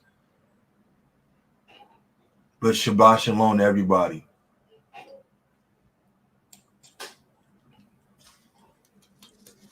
Good work, bro. Good work. Oh, yeah. Hey. No, good work, bro. Great to have you on, bro. I just wanted to say real quick, just going back to kind of Kanye and Kyrie. If everybody can just think back for a moment and remember when those two things were happening, when those two brothers came out and started saying some of the things they were saying and being accused of being anti-Semitic and so on and so forth. Remember what we did also. Remember what the Israelite community, a lot of us did at that point also. We went back, we joined the others, and we went back and we kind of said, don't listen to Kanye, he's crazy. Don't listen to Kanye, he's a devil. Don't listen to Kyrie, he's what I remember something about him having some parties with naked girls or whatever. We already went back into their history and found ways to say, don't listen to them. Again, delegitimize them. I'm sorry, bro. I didn't hear. We helped delegitimize them. Exactly. We helped delegitimize them, and we went along with what was being done with that infiltration. And a lot of people won't see this connection. I see the connection. If you don't agree, that's cool. But there's something in the scripture, right, about Saul. And the scripture talks about Saul, and it says that there was a saying amongst the people that said, is Saul amongst the prophets? And when we look back and we see what Saul tried to do to David, Saul hated David. He had a hatred for David. He was afraid of David. He was jealous of David. He knew that David would eventually take over his kingdom, and he hated him. He wanted to kill him. And one of the things that the scripture said is that the Most High sent an evil spirit to Saul, right? And even through all the things that Saul tried to do to David, whenever David had a chance to kill Saul, he pulled back. Whenever David had a chance to kill Saul, he said, no. He said, no, I won't do it, because that is the Most High's anointed. And we need to take that, I think, as an example sometimes. And when we see these people like Kyrie and Kanye sort of rise up in what they're saying, we're not saying to follow them. We're not saying if they built a quote unquote church or an Israelite assembly that we're all going to go in and follow them. That's not what we're saying. But let's support our brothers with their voice when we know what they're saying is absolutely correct. We need to be able to give that support and say, this is correct, right? Is Saul amongst the prophets? This is correct. Don't touch the anointing of the Most High when they're speaking for the Most High.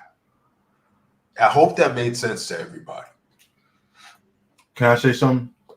Okay, bro. Of course. I believe me and Brother Elisha had a conversation on this briefly. And maybe a couple of times too, though brief. You know, we need to start speaking blessings upon each other instead of curses. What does that mean? Like every time something comes up with our people, we always have this negative output on things. We always say, you know, we fought each other. We don't look to the silver lining of things. We don't look to the blessings, and we always look towards cursing one another. And it's deeply entrenched in our culture, where, you know, we'll say, oh, you ain't ish and you ain't never gonna be ish. Everybody didn't heard this in their family. Everybody didn't heard this where they didn't said it or someone didn't said it to them, you know, speaking curses on each other. The scripture says, those that bless you shall be blessed, and those that curse you shall be cursed. But that applies to us too. You know, that's why the scriptures say also blessings and curses should not proceed out of the same mouth. You know, we curse each other all the time with our actions towards each other, and more so with our words that we say towards each other. We always speaking a downfall on each other. The moment there's a disagreement, we want to speak about what the Most High gonna do to this person, the Most High gonna do to that person. Like, why do you speak that on each other and not on your enemies? You know, the Most High gonna do this to you for not doing this. And, you know, why are you wasting your curses on me? Put it on the enemy. Put it on the one who oppressing you, right? But we do this all the time, man. We see people that we disagree with in one instance or another, and we throw curses on. We threw curses on Kanye. That's what we did. We said, yeah, this brother ain't this, he ain't this, he ain't that. He a devil worshiper. You know, none of us know Kanye West personally, but we said it. We said what we wanted to say about him. You know, and we need to stop that. We need to stop speaking curses on one another. Start speaking life. Start speaking blessings on each other. Because all the negativity, man, that's all you're going to get if that's all you're going to speak. Curses is all you're going to get if that's all you're going to speak. Speak blessings on each other. Speak life. Speak positivity. You know, speak determination. Because we can't plan and do nothing without it. But that's all I want to say. Now, just to double down, and great words, brother. Just to double down and even expand upon or add to what the brother was saying. Your blessing and cursing is greater than anybody else's on the earth, because the Most High views you as the apple of his eye. So your blessing and cursing on each other has more weight than anybody. You know, the other nations have no ability. We look back to the story of Balaam. Balaam had no ability to curse the Most High's people because the Most High had intent to bless us. There was no curse. that can be put on us. So what did Balak do? He went forth to have us to commit adult or fornications with their women. But to say this is that the people, our people, serving the Most High, there is no curse that can be put against us or put on us. But the fact is that when we speak, it carries more weight in the earth than any other nation on earth. Part of the reason why we're in this degradation is because of the curses we speak on each other, because they carry so much weight. But who we were told to curse was in Psalms 148, when it says he gave the honor of the saints to call upon the judgments written. These were the ones we were supposed to curse. These were the ones we were supposed to pronounce the judgments of the Bible. And the Bible says, this honor have all ye his saints. Brother Bond, you mind grabbing it up? Yeah. This honor have all ye his saints. So instead of cursing each other, we were supposed to curse the nations with the judgments written in the Bible regarding our people. Not place those curses on our people. Now you got all types of our people running around in witchcraft and all types of things, dealing with unclean spirits. But it goes back to the argument that we have to declare our self-determination. We have to declare a nation, like it says in Isaiah 66, chapter 8, verse. Brother Najee, grab up Isaiah 66 and 8. Got it, bro. No problem. I'm trying to find it. I think it's Psalms 148, if I'm not mistaken.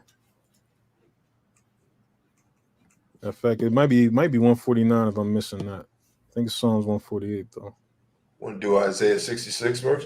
Yeah, go ahead and grab that 66 and 8, please. All right, I'm presenting right now. Yeah, I'll read it from the top. Yeah, I think it's 149 when you get a chance. Yeah, you got it. All right, so it says in Psalms 149, praise ye the Most High, sing unto the Most High a new song, and his praise in the congregation of the saints. Let Israel rejoice in him that made him. Let the children of Zion be joyful in their king. Let them praise his name in the dance. Let them sing praises unto him with the timbre and the harp. For the Most High taketh pleasure in his people. He will beautify the meek with salvation. Let the saints be joyful in glory. Let them sing aloud upon their beds. Let the high praises of the Most High be in their mouth, and a two-edged sword in their hand, to execute vengeance upon the heathen, and punishment upon the people, to bind their kings with chains, and their nobles with fetters of iron, to execute upon them the judgment written. This honor hath all his saints. Pray ye the Most High. All praise the Most High. So that's where our curses are supposed to go. That's where our judgments are supposed to go. That's when those judgments will come in full force and power upon the nations that afflicted us. Brother Najee, you got that 66 and 8? Yep. Hope y'all can see my screen. I'll go down to 8. Who hath heard such a thing? Who hath seen such things? Shall the earth be made to bring forth in one day? Or shall a nation be born at once? For as soon as Zion travailed, she brought forth her children.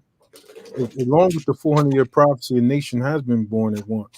It's been born the minute the Most High freed our people spiritually and soon to be physically from not knowing who we were. And that's why I'm gonna cue up the next sequence of videos on that point about who we were and where our names went. But we have to declare our nation. We're not exempt from that. There are nations out there that don't even know who we are in the earth. But I guarantee you this: the spirit of truth will come over the earth when we do declare it. There is no reason, not even in the camps, whether it be one IUIC, GOCC, ISUPK under General Yohanan, and all these other brothers out there that I'm not speaking a harsh word against, casting no aspersions against our brothers, but every YouTube channel, every so-called African American has opened the doors to a church should have no problem with us declaring our nation. It's against no Bible prophecy, but actually is affirmed in Bible prophecy that we should do as such, that we should declare who ourselves are. Like it says in the book of Isaiah, it says one shall surname himself or call himself Jacob and surname himself Israel. That right there is a declaration of name, of title, nobility, of who you are. There is no dissension in declaring who we are.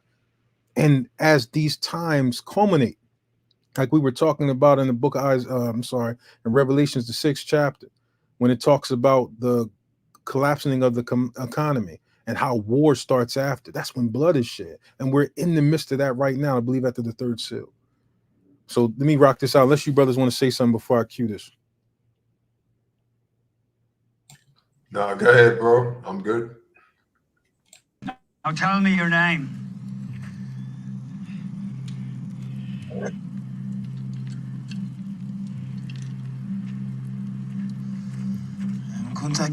That's not your name. Toby's your name. Now what is your name? Say it.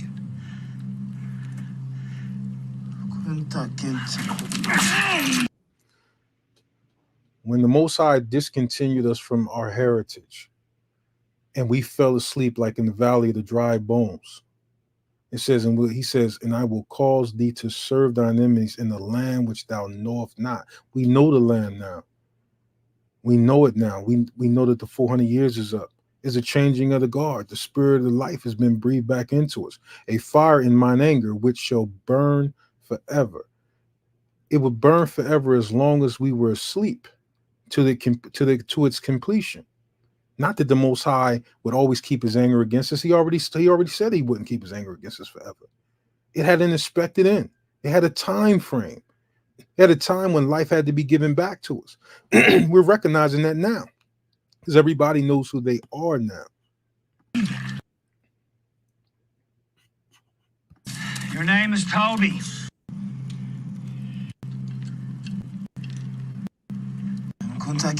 That's not your name. Your name.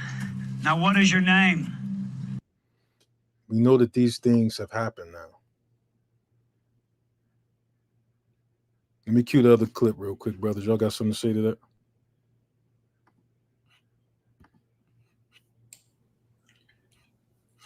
No, bro, just, yeah, good point made and good clip used. I know we all remember that. Remember that movie. Even though they used, Hollywood used this to kind of, I mean, there's a part of glorification in all this. It's a part of being used by Hollywood to kind of perpetrate a certain message to people.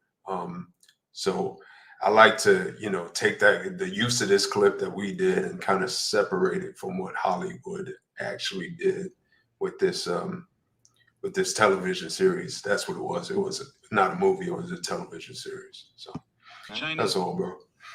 Now, I mean, we're going to check that clip out again because this is actually the one I wanted to cue. But these things that happen, man, our people started to recognize these things even back as early as the 40s, the 50s, even probably earlier than that. And you've seen the way our people articulate themselves regarding these subjects. So let's just rock this out real quick.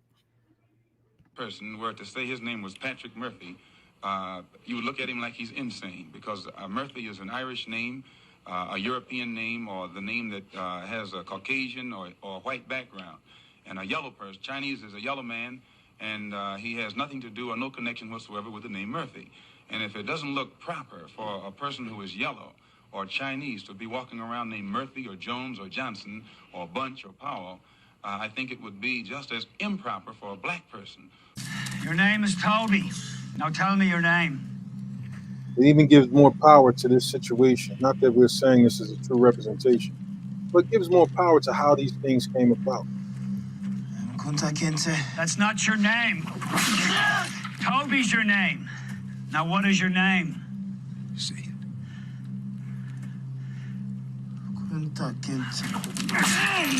When I show you what I'm about to show you, your mind will be blown. You're going to be blindsided. Every single Israeli prime minister has a fake name.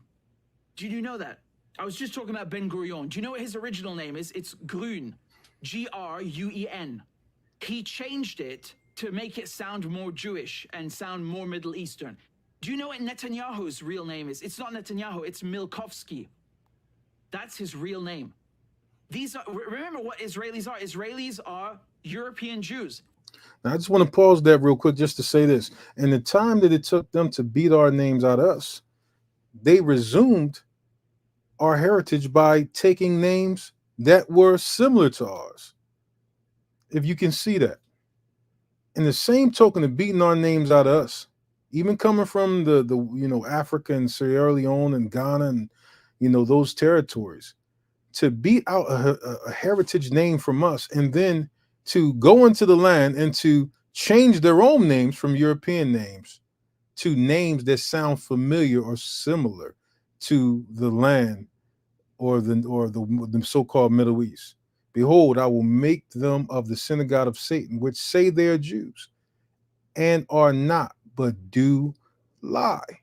They change their names just to sound like they come from that region, from that land. Look at them in the face, you can see that they're actually Middle Eastern or Western or from someplace in Europe. But they beat our names out of us, have us run around called by their made-up names when they came to America, Johnson, Jackson, Powell, and all those things. And then they say, okay, now we will take the land and we will call ourselves by names notorious or familiar to the land that we're confiscating. They don't come from Palestine, but they want you to make you believe. They want to make believe and make you believe that they come from this area, that they are indigenous to the land, that they're so Jewish, right? Even though they have no connection. So they changed their names. Here's another one. Moshe Sharat, his name is Chertok originally. You've got Levi Eshkol. Eshkol was Shklonik. So he changed it from Shklonik to Eshkol. Then you have Yigal Alon, his original name, Peikovitz. Golda Meir, Israel's first female prime minister. Her real name is not Golda Meir, it's Mabovich. Mabovich. We have Yitzhak Rabin, right? His name is not Rabin, it's Rubitsov.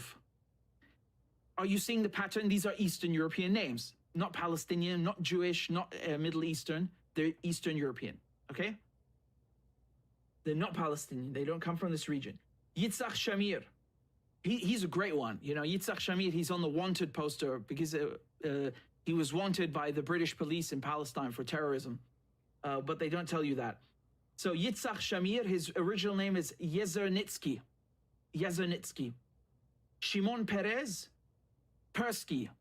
Ehud Barak is Brog. So B-R-O-G. Brog.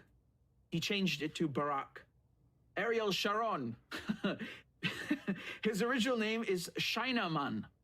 Shinerman. He changed it to Sharon.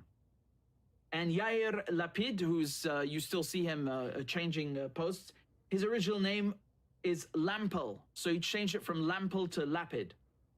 And they think that this is a way to, pull the wool over our eyes and make us think that, they belong to the region or something. Like we can't look at their faces and see, well, you look particularly different to the people that are indigenous to the land. Do you not? They're Jews from Europe. They just don't come from this region. Let's say you're a Zionist. Let's say you actually believe, yes, this is the land of the Jews. These people are not Jewish. They are not Jewish in the sense that you think they are. They have adopted a religion from the Middle East. That doesn't mean they are the original Hebrews or people that lived there 3,000 years ago. They even changed the names to make themselves appear more Semitic. That's how fraudulent they are. That's how criminal they are. Shame on them. Malikovsky, what a wanker.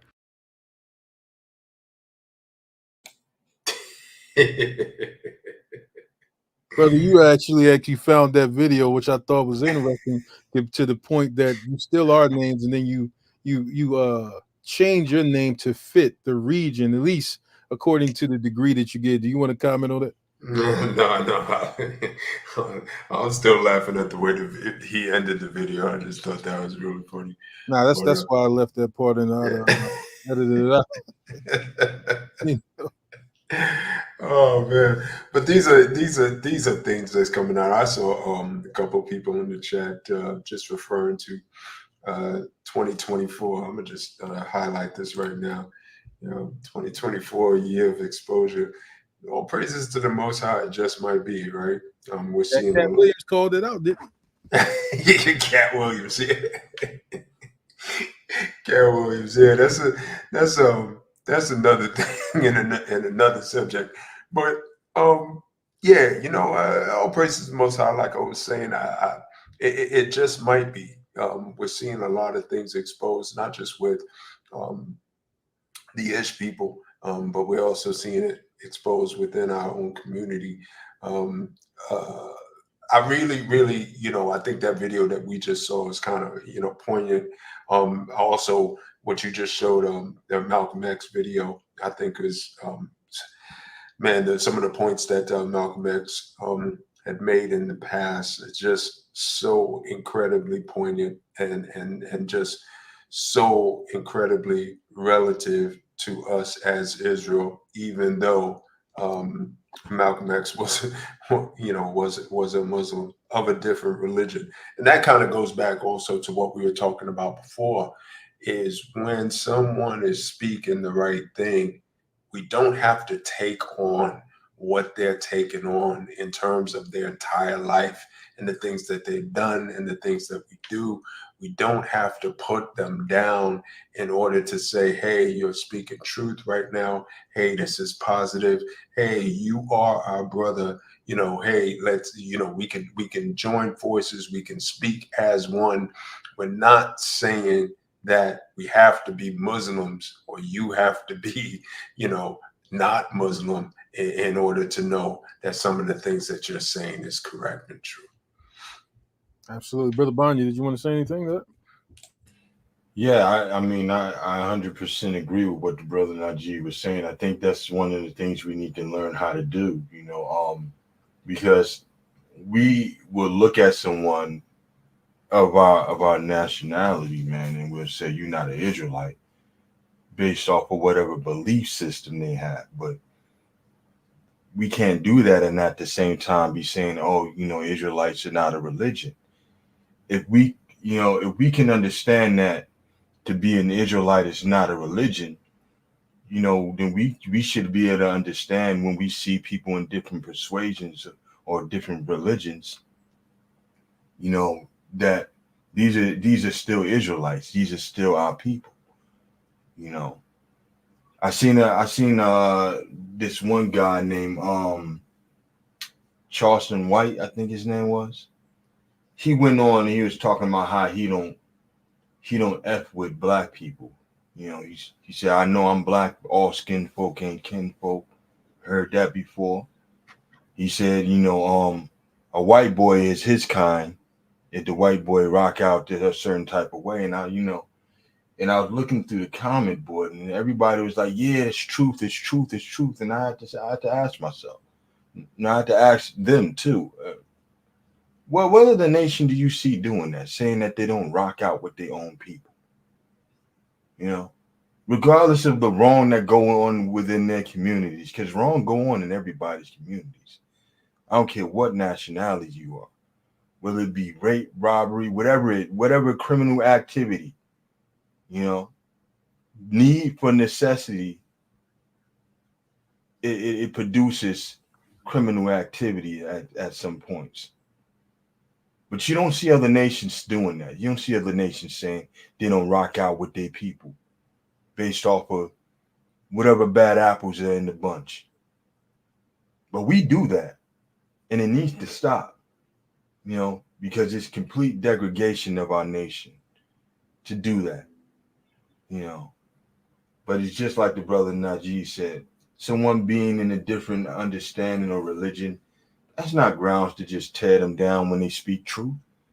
When they speak truth, take the truth that they spoke and big that up. And if you disagree with something, hey, the disagreement is not an issue. It's not a big deal, But take the positive out of that. Take the positive and spread that. Exactly. And I wanted to highlight this document before we close out, which I actually heard about this document in the Black's Law Dictionary, believe it or not. I read it in a portion of Black's Law Dictionary, and it's called electronic dissolution of memory. It's a type of mind control. Now, mind you, just look. Hey, bro. Sorry to cut you off, Brother Lasha, but that document is blurry on my screen. I'm not sure if. Well, that it's actually supposed to be like that because part of it is redacted. Gotcha. Well, Okay. so they kind of redacted the essay part of it, so don't fret that part. I'm gonna scroll down in a second. Okay, got it. But when you look at this document, if you look at the acronym or just look at the letters, electronic dissolution of memory. Now, if anybody would just to look at this part right here, and you were to give an acronym to the letters, what would it spell? Sounds like Edomite to me. Now, actually, yes, it would, and it goes to what the brother was saying. That's right. Let us go. Let us go, and that's always going to be our sentiment. Let us go. And a matter of fact, I want to see let us go from everybody in here, to the faithfuls and to the new. But electronic dissolution of memory, which the acronym is EDOM. Now, only Edom would come up with that. I can't see Ishmael coming up with a acronym that spells Edom or any other nation. Esau tends to name things after himself, like we spoke about some time ago when we talked about the acronym of the EU and the USA being Esau. Again, but let's just take a look at this document real quick, just a couple things from it. And it's called the electronic dissolution of memory. It's a type of control which were developed in the later half of the CIA and the NSA mind control programs of MKULTRA and MKDELT or Delta. This process of electronic dissolution of memory, and we're suffering it through it now. That's all you got to do is look at the television, look at the cell phone, look at the tablets, look at all the ways that even the school system, the way it takes away, I think it's called critical race theory. They have different mechanisms that they've decided or might be deciding on about taking out certain aspects of our history from the history books, particularly in elementary school, but I digress. But this system came out from the CIA and NSA. Now, I believe NSA, isn't that NSA started in Europe? Isn't that not the one that starts in Europe? The national security. I might be thinking about. I thought the NSA was particularly from Europe. Let me look it up. I don't think so. I thought that was like the national security something, but let me look it up real quick. Well, if you think about the CIA, was it J. Edgar Hoover that came up with the CIA during the time of the Black Panthers? I believe so, yeah. All right, so if you think about that, J. Edgar Hoover, he creates the NSA. I think even the feds came along with that. And you have this type of mind control, this electronic dissolution of memory, which is to cause you to lose your memory. So we're going to try to take a little bit slightly look at this. It says a significant portion of the base is geared towards maintaining the survivability of the alien population. This is the main focus of these facilities appear in the acquisition or processing of biological matters or materials in order to assure a supply of DNA or other biological materials from the production of both aliens and synthetic life forms. So we talked about this country going into a so-called fake alien invasion, and we're talking about those things from the fallen angels that run around in what they call the gray suits, which they kind of showed inside the movie Independence Day when he finally hit the alien and all of a sudden it opened up the suit and there was another one in there. I mean, these things are representing fallen angels, but the whole purpose is to show or highlight that, to take away the essence of who you are. There's programs out there. Mind control programs out there, and you see them in different movies. And you think, you look at stuff like what's the movie with Will Smith? I can't remember the name of it. The one he did with Tommy Lee Jones about Men in Black, and they take the little so-called thing, and if you see an alien, what does it do? They flash the thing, and you don't know what happened. It takes away your memory. And we look at these things and say they're science fiction.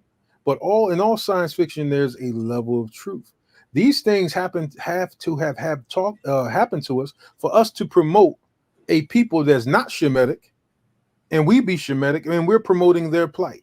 If you look at it, our people promote the plight of these so-called Semitic people more than the plight of their own people.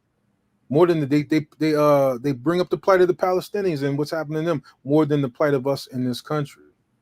This sort of mind control happens through the media. It happens through all the venues to make our people more empathetic, sympathetic, and more heartfelt towards other nations and not our own. The same token, like the brother Bonnie was talking about, by cursing our nation, we speak blessings upon other nations. And while we do that, these nations will be becoming states. We're promoting a harder charge that the Palestinians become a state than our own people. We haven't even thought to do that. You know why? Because we've become one with the whore. What did Paul say about if you I think it's 1 Corinthians the 6th chapter? He who slaves with a whore becomes one with the whore. Y'all remember that 1 Corinthians the 6th chapter? Say he who becomes one with the whore. What have we done in America become one with the whore? We've become one with the daughter of Babylon. We become one body now. Now that we don't even seek our own self-determination, but we seek the self-determination of others in our land. Well, go ahead, Palestinians, live it up. Enjoy the honey, the mountains and the peaks and the springs. Enjoy the milk and honey. Now, while I don't speak against or where I don't condone the loss of any life, but caveats is getting to be a little tiresome to me. I'm tired of caveats every time we speak, just to make sure somebody's feelings ain't hurt. My feelings is hurt that my name is frickin' Rashawn Harris. My feelings are hurt that I sat there in prison for years. My feelings is hurt that we're not being recognized as Israelites. My feelings is hurt that we got to fight 10 times harder to get the same position of other nations within this country. My feelings are hurt that we don't have the right to self-determination, that we're not in our land, that we don't have any of these things. Why every time we speak, it got to be a caveat to protect other people? When within inside, I want to just say F and T. You know what that means. Until where we at, why is it that we got to keep on throwing out rose petals to the nations? Why are we not offended in the things that appertain to us? We're not offended at them. A lot of people going to leave this stream and they're going to go back to the things as usual. How many of y'all waiting for the Sabbath to be over to go get your best burger and some sub or pizza or whatever? To get your weekend in after the sunset hit. We still African Americans by the world. So my feelings are hurt with that. And it's enough with the caveats to protect the other nation. It's enough with all lives matter and all this stuff. We are distinct to ourselves. We have to break the hold the Edom has put on us, even through the CIA and the NSA, electronic dissolution of memory. These people laugh in our face when they make stuff like this. It's like, and then still we got brothers out there that still say that the white man is Japhet. Negro lights everywhere rejoice. Brothers are still out there saying that the so-called Edomite, it has been proven that Esau is not the white man. What? Yet still he give himself shots out by naming himself after the EU and the United States calling himself Esau. If you look at the acronym of that, he through the CIA and the NSA, he's saying electronic dissolution of memory, which is Edom. He's still shooting himself up for that. And brothers are still running around talking about he's Japhet. Well, good looking. So these are the things that right now our people, whoever comes across this video, if you speak, share this video, speak out, speak these things yourself in whatever videos you might put up, that our people should be declaring the nation that we are. And before we start, showing support to the creation or the establishment of any other nation, we should first be established ourselves, because the only thing we've done in America is we went on the street corners, we went out there, we said we're the Israelites, but have we truly told the world, hey man, we're the people that belong in that land? We haven't done that. We're afraid to do that. We're too busy being joined with the whore. Go ahead, anybody want to say something to that?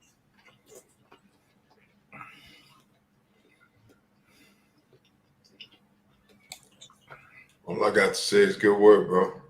It's on point.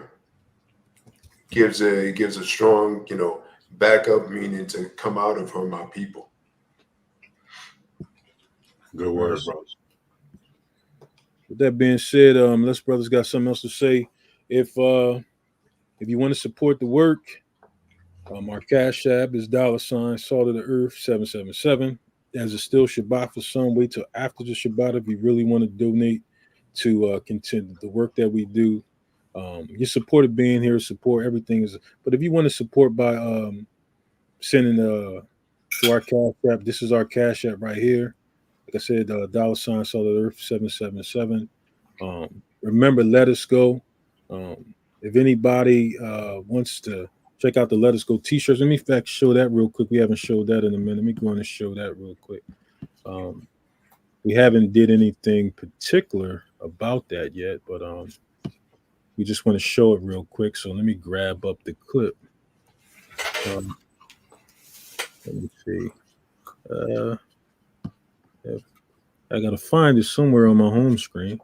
So let me grab it. It's on here somewhere. Y'all see all this work on here? Let me see. Man, bro, you got enough files there, man? Yeah, brother, it's just all over the place. Here we go, right here. I got to clean that up. So this is the Let Us Go t-shirts. Let Us Go. You see how it's disseminated on there. Synonyms for Let Us Go is reparations and repatriation. Number 2, name, heritage, and nobility. Our right to self-determination. So we saying let us go to the people. And then part of these things is saying let us go is this process. This process is saying who we are. The process of declaring who we are as a people, Mike. I know we have a lot of agreements in Zion, but this is one that we shouldn't disagree on. Nobody should say they have a problem with let us go. Nobody should have a problem with us declaring who we are to the nations. One might say it suffices to just say it in your bedroom on YouTube. One might say it suffices just for us to go out on the street corners to our people. I would say that that is solidified if we declare it according to our right and according to who we are. And we know that some people will have pushback because what comes with us declaring is what belongs to us. And I think that's what people are really afraid of. What belongs to us if we declare those things is what people are really afraid of. Because then we would have to ask the question, okay, well, if we're the people, then where's our reparations? We're the people. Where's our land? Where's the people? Where's our nobility and heritage? And nobody wants to talk about that. Everybody's scared, but it must needs be done. So with that being said, Shabbat Shalom to all the family, to the four corners of the earth. Shabbat Shalom in the Most High, praying for our deliverance and blessings upon your houses. This is salt of the earth, and Most High will continue to do the work until they shut down these forums. Brother Najee, close. That's it, bro. Praise Yah. Thank you for being with us today, fam. We really appreciate it. I think we got a couple more hours or so, a few hours left for this Shabbat. So enjoy the rest of it with your families. Pray the Most High keep you throughout the rest of the week. And that's it for me. Thanks again for joining us, Brother Barney. Walk in faith, walk in grace, and walk in obedience, Israel. Shabbat Shalom.